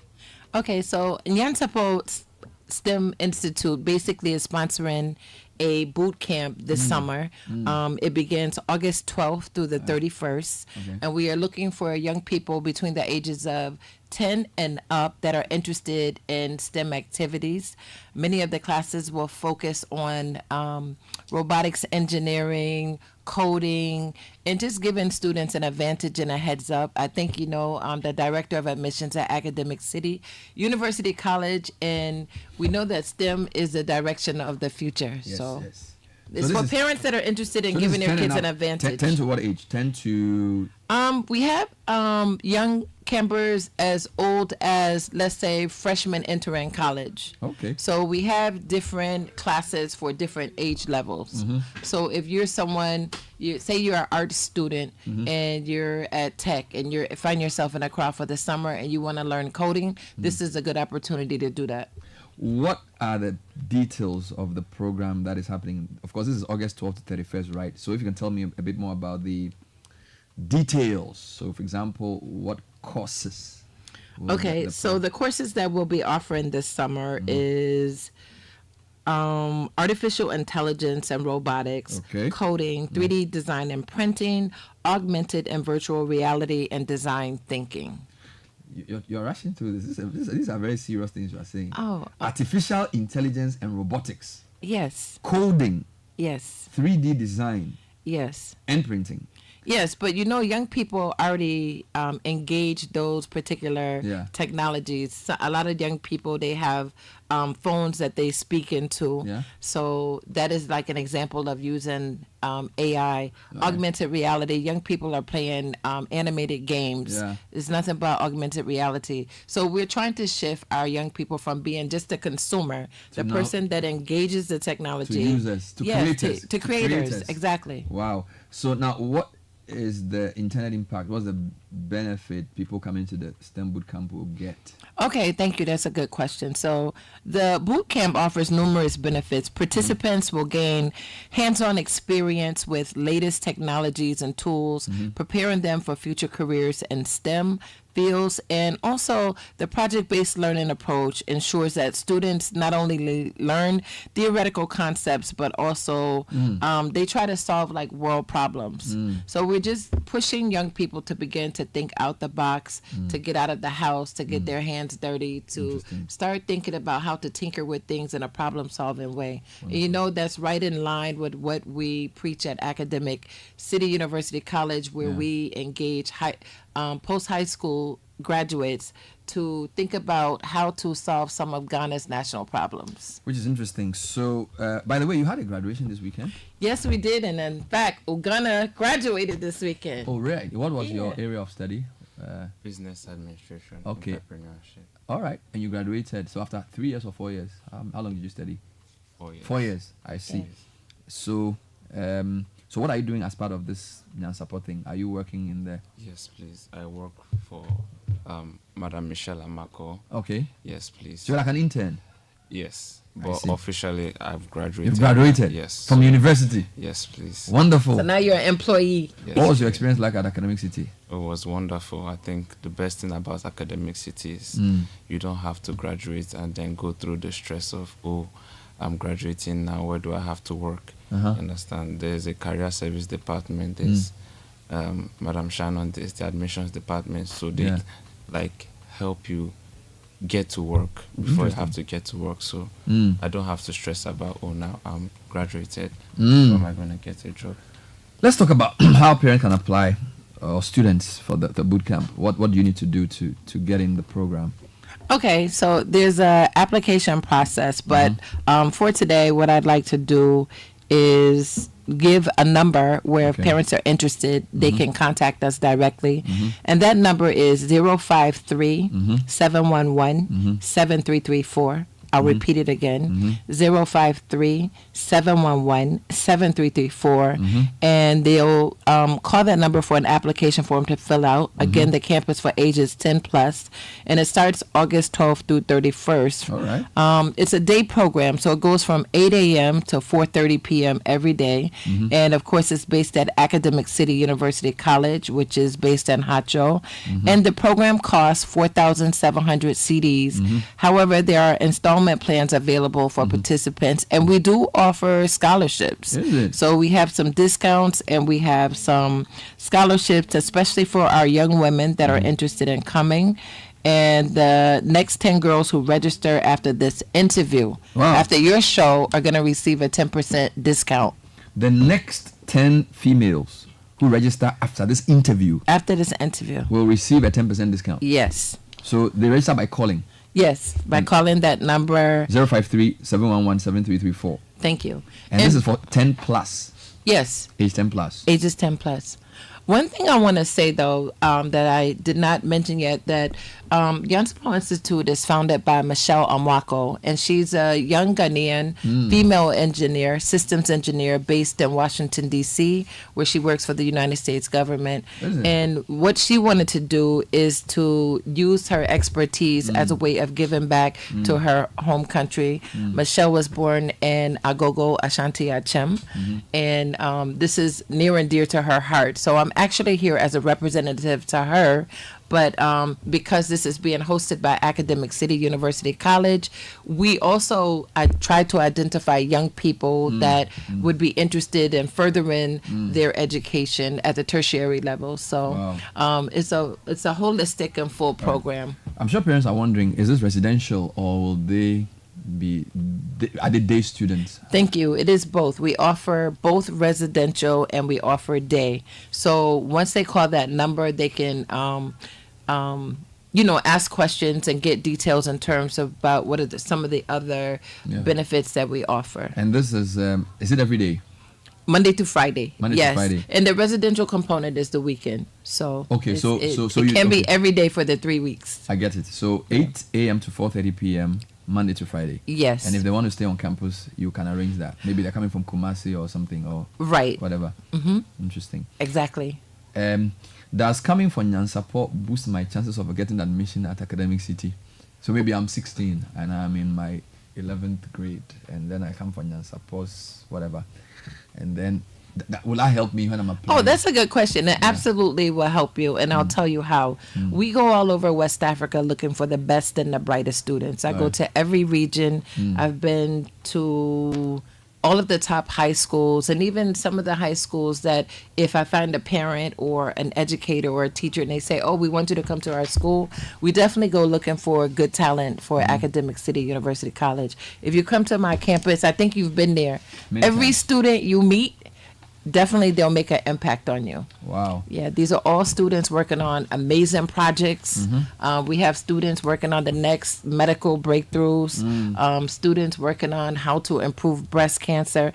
I know you hear a lot about our engineering program and how they're working to solve some of Ghana's more complex problems like sanitation through our sanitation engineering projects. But we also have a lot coming to, a lot of our students in the biomedical engineering department that are working on the next medical breakthroughs for Ghana.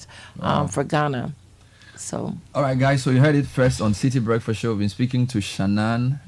She's Nana Akosia, but she's the Director of Admission, Academic University College. The Nyansapo Institute Bootcamp is happening from the 12th to the 31st of August, and it's hosted by Academic City. Program includes courses in AI and robotics, coding, 3D design and printing, augmented and virtual reality, and design thinking. To be on the program, you need to register by calling 053-711-7334. The number again is 053-711-7344. And the first 10 girls who register after this interview will get a very healthy discount. And Bernard, I would also like to say, for anyone that has questions or is interested, Academic City University College, we are also in our fall intake process. All right. So they can feel free to contact our admissions department at 054-508-5576. Wonderful. Thank you for being on the show. Thank you, Bernard. Have an excellent day. Same to and we you. love what you do here at Citi FM. Merci beaucoup. Just 25 and I'm not ready yet. Let's make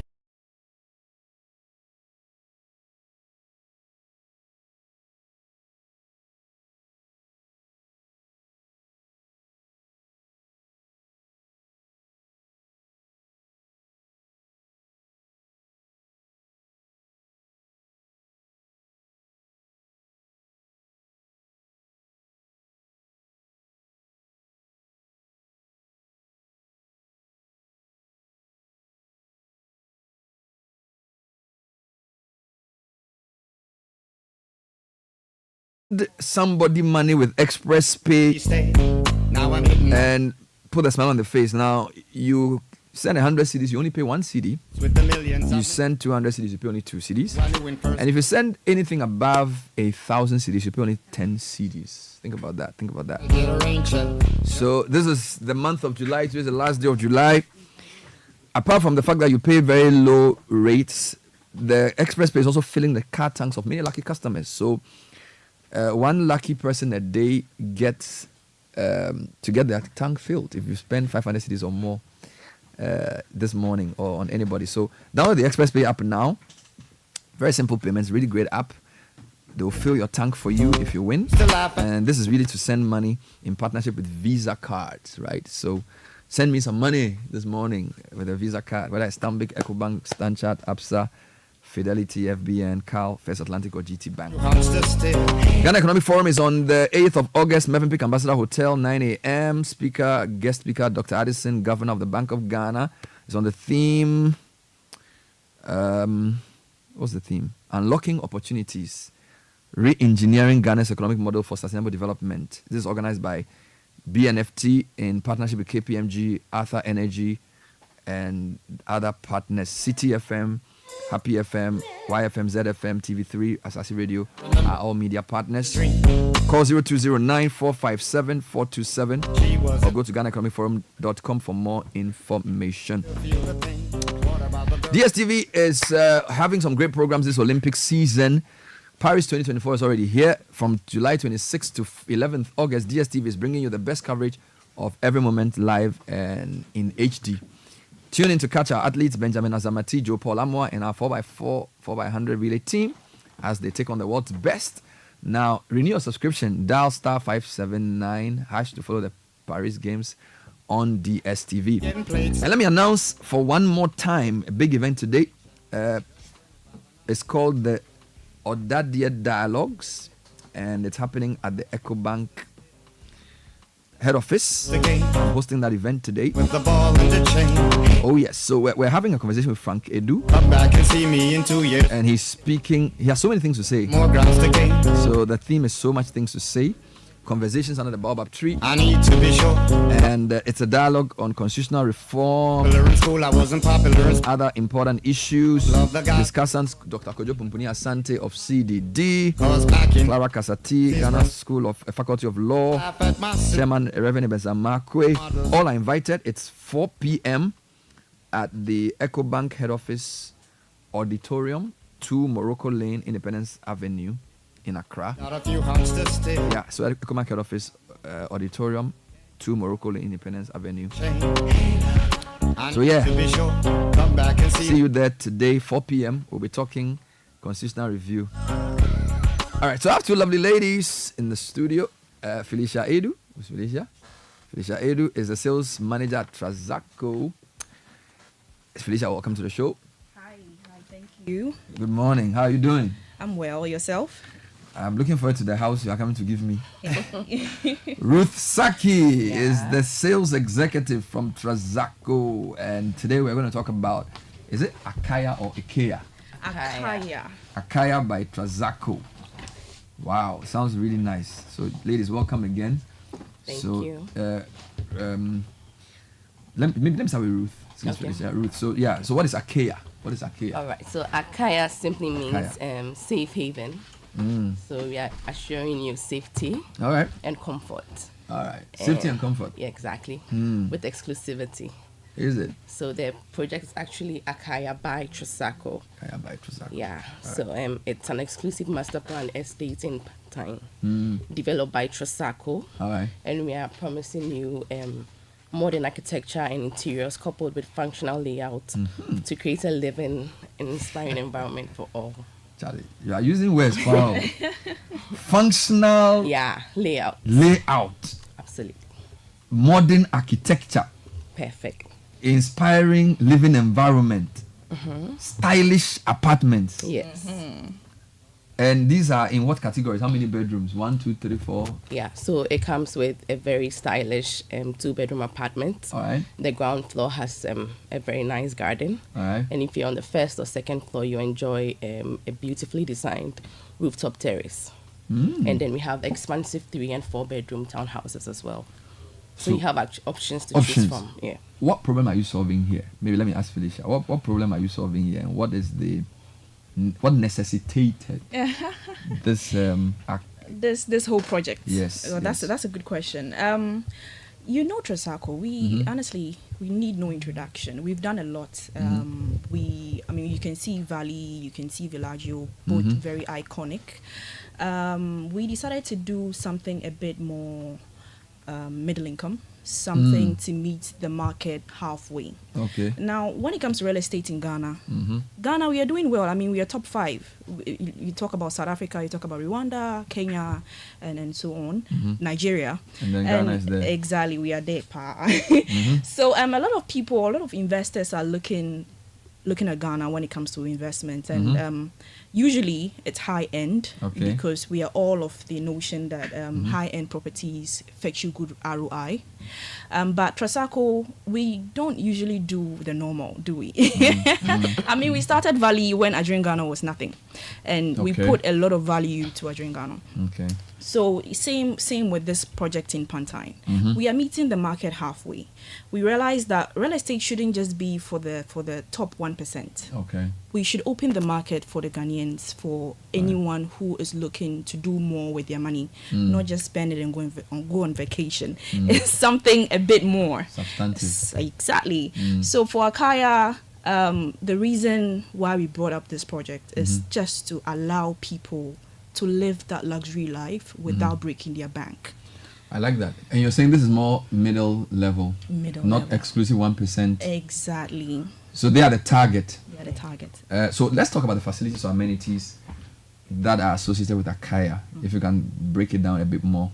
Okay, so for Akaya, it's full package. All right. Now, when you buy a unit in a gated community, what you're looking for is that communal. It kind of fosters that communal living experience. You're looking for a seamless living experience where you don't have to necessarily drive out to do every activity. So we are looking at a clubhouse, which is very important. You're looking at a boardroom in case you want to book your Zoom calls or something outside your own unit. The boardroom, hey, it's part. It's part. You're looking at event spaces to enjoy the kids' birthdays or whatever you want to celebrate. You're looking at a private theater. A private theater. Theater. I know Deadpool is in theater now. Wow. So if you're a fan of the Marvel people, you can book it and watch it. You can watch your Premier Leagues there, and you can watch your kids' Coco Melon. That one is Ruth's specialty. You can do that there, and we have a kids playground as well. Now the thing is that Pantine is facing the mountain, the Bree Mountain. So the aesthetics here is to do something that matches the vibe. Wow. So we are focusing on greeneries, landscape gardens. You're facing the mountain. Exactly. Which anytime I drive to side, I feel so calm. Like you see the mountain, the air there is different. The mountains. It's exciting. Yeah. Exactly. So we all the amenities complement that aesthetic, and that's what we're giving all the buyers and investors. So event space, boardrooms, clubhouse, private theater. Is there a gym? Yeah, it's a gym. It's a gym. And one more exciting amenity, we have the paddle tennis court. The paddle tennis court. Paddle tennis This court. is proper tennis. Proper tennis. Tennis court. Hey, and the place is big. Exactly. Do you have swimming pool? Yes. Wow. Do you have what are those want to play basketball and other things? We have a multi-sports court. So you can do as you wish. So other courts are there. Yes. And children's playground. Yeah. Is there greenery there? Because these days they are concrete jungles. Yeah, because we've allocated about 1.5 acres to a central green park. How big is the overall place? It's 28 acres. 28 acres. Yeah. I see. And you're talking 2-bedroom, 3-bedroom. Yes. And also 4-bedroom. 4, exactly. And some have green things on the roof. Ah, absolutely. So family things. Family things. How does the place look like? Can you describe the architecture? It's modern. Modern. Yeah, it's one word, modern and stylish. We're doing something where people will drive in and wonder if they're even in Accra. Oh, exactly. That's the kind wonder of if you're in Accra. Wonder if you're in Accra. So that's the kind of vibe you're going for. Yeah, something modern, something aside the usual architectural designs that we see on the market. Yeah, with a lot of emphasis on quality. So Micheletti is building Trasaco, and they have a very good track record. They've had projects like the Signature, can talk of One Airport Square, and a lot. So you can. Let's talk about money, payment terms. How do you pay for this? Is this one of cash down kind of thing? Is there payment like spread over a period available? Okay, so we are doing the milestones linked type of payment plan, which I think builds a lot of confidence in our investors. Now everybody is doing real estate now in Ghana, and the thing is I wouldn't say they are biting more than they can chew, but usually a lot of investors find themselves paying and there's nothing being done. They don't break grounds. They don't give you any updates. They're just taking the money, and they will give you alerts that you're in default. Come and pay the money, and they're not doing it on their end. So for this payment, it's actually the best I've seen on the market. Now you pay a bit, we do what you need to do. So we've broken grounds. So now we've started a project. We started last week. So now you pay linked to what we are doing. We break grounds, you pay a bit. We do the foundation, you pay a bit. So these are percentages. These are percentages linked to the construction timeline. So you know exactly what you're paying for at every point. Wow. Yes. It's interesting. So where is this located, by the way? You hinted Pantang, but I need to know where exactly is this? Yeah, so it's just 1 minute drive from the Pantang Junction. 1 minute drive from the junction. So you go left. Yeah, you go left. 1 minute drive, and you face the mountain. Yeah, it faces the mountain. When will you finish? So today is what? First of Today's 31st. I'm already ahead. 31st July. Okay. So when would you finish the project? The handover date is 28th February 2026. Oh, okay. Yeah. So, we have so it's approximately 18 months to completion. So basically, you're saying, come start payment by 2026 February, I can move into my own place. Absolutely. And it could be 2-bedroom, 3-bedroom. Yeah. But it's gated community. Yeah, it is a gated. And it's on the Pantabokubi Road. Absolutely. I see. This is just a minute's drive from the N1. N4 rather. N4. Wow. So how do we get in touch? Is there a phone number? Should you have to come there physically? Or you call some number? You're always welcome to pass by our sales office. But you can call us on 053 7557 663, and also 0537 53 90 10, and the last number is 0537 50 7038. So is there a website that some people can go to? This is more just call. Just call. So this is Trasaco Properties. Yeah, yes. This is Trasaco Properties. Wow, I didn't know Trasaco had things at different places. I didn't know this. So so this is your special one for middle class people. Yeah, yes. I see. Development. I see. So you had it on the show, Felicia, sales manager Trasaco, Ruth Saki, sales executive, and they're saying the Akaya by Trasaco is an exclusive master planned offering. Charlie, that thing sounds wild. Modern architecture, stylish bedrooms with everything from board meeting rooms, event space, private theater, gym. The whole shebang is there. Now the key thing is the number 053 755 7663. The number again is 053 755 7663 or 053 753-9010 or 053-750-7038, or just go online, look for trazacoproperties.com. Yes. And then you would find more information about this place. Charlie, I can even imagine the place already. Can I afford it? Oh, absolutely. You sure? Why not? Charlie, you move it out. Yeah. So, Akaya is made up of a mix. So we have 2-bedroom apartments, which Ruth explained very well, and 3 4-bedroom townhouses.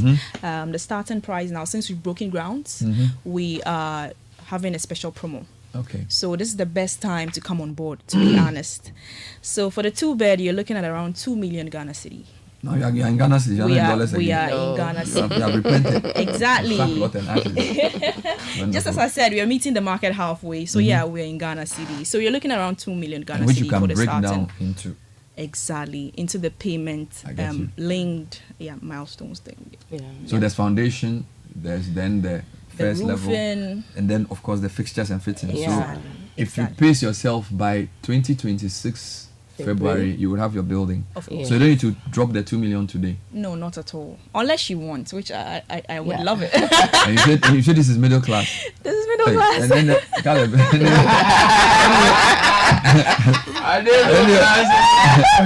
No, you're not low class. We have to examine our class again. Wow. I like it. For me, I like the fact that you've broken the payments down, so you can know what you pay for. Exactly. Because sometimes when you tell someone to pay for a building, he thinks that what am I paying for? Yeah. But if you pay and you go and see, they've done the foundation, they've done the first level, they are doing the roof, they are doing whatever. You know that, Charlie, you can pace yourself, and then see how things go. Wonderful. How many buildings will be in this? Is it 100, 200, 500? So we have 294. So limited space is available. Yeah, limited space. So almost 300. Yeah, almost 300. So you should move quickly. Quickly. 294. Does this apply to those listening to us from abroad too? Yes, it applies to them. It applies to all. I see. And they can call this number. Can they WhatsApp the number? Yeah, they can WhatsApp any of the numbers. So if you're listening online, you're listening in Germany, US, or UK, and you're interested in securing a piece of this beautiful real estate, don't waste time. In fact, those abroad actually sometimes they take it quicker than those in Ghana. And it's in cities. It's in cities. So you earn money in dollars and you melt it and you pay. I think it's good for everybody. So any final things to say, guys? Oh, you're fine. Happy to go? Oh, well, I always say, Trazaco, we are on the market. People know us. People trust us. And it's always best to buy and wait than to wait to buy. So this is the best time. We're running a promo. Perfect time to own something, Trazaco. Buy and wait, don't wait to buy. Yeah, exactly. And to add to what she just said, the prices are very affordable. Yeah. And if you want to take advantage of our off-plan prices, especially because we are doing a groundbreaking promo, you'll be making huge capital appreciation with rental income, as much as $50,000. So if you want to buy real estate today, buy Trazaco. What? Ruth Saki and Felicia Edu. Thank you, ladies. 10 minutes to 10.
showrooms are open, they are working, they are in business. Come and see the difference for yourself. They've got high quality mattresses and furniture. Wake up refreshed. Don't let your back and neck ache because you bought a wrong mattress. Get a latex foam online, latexfoamghana.com. Call them on 0302231155. Latex Foam is your partner for life. Today is the day that the GRA has set aside as the last day for the submission of tax returns.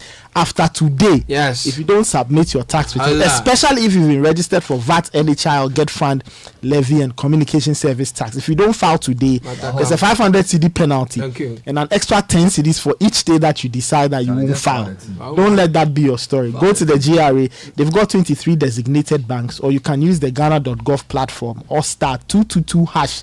If you don't understand anything, send the GRA an email, info@gra.gov.gh, and all your questions will be answered. In the meantime, the way the weather make cold, just get yourself the new chocolate beverage in town. It's amazing. It's from the producers of Cowbell. It's called Twitsco. It's in a 20 gram. It goes for 1 CD, 80 pesos. Get that, add some hot water, add milky, stir, drink it. You're good to go.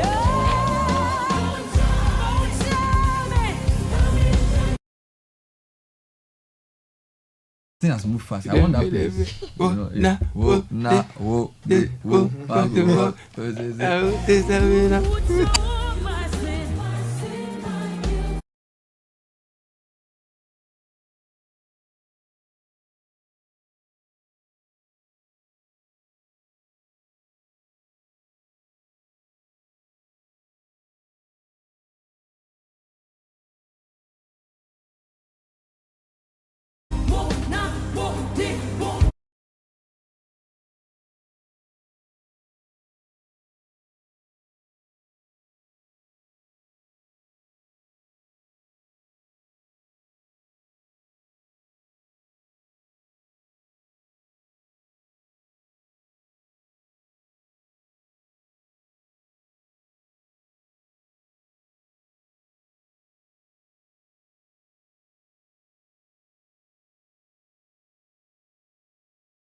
Absolute jam. The song has energy, man. It's crazy. The whole jam. When we're doing the Channel 1 opening launch, and then that evening, Nana24 was in front of the group, and they were playing this song. If you put on the light, you're in a disco. He converted this song into a disco something. Anyway, so that's all we have time for today. It's the last day of July. Thank you so much for listening. We have City News at 10 with Hawa Drisu, and then we have the brunch segment with Now Oyo. Hawa, good morning. Good morning, Bernard. Coming up, Attorney General Godfrey Yeboah Dame resolute in his quest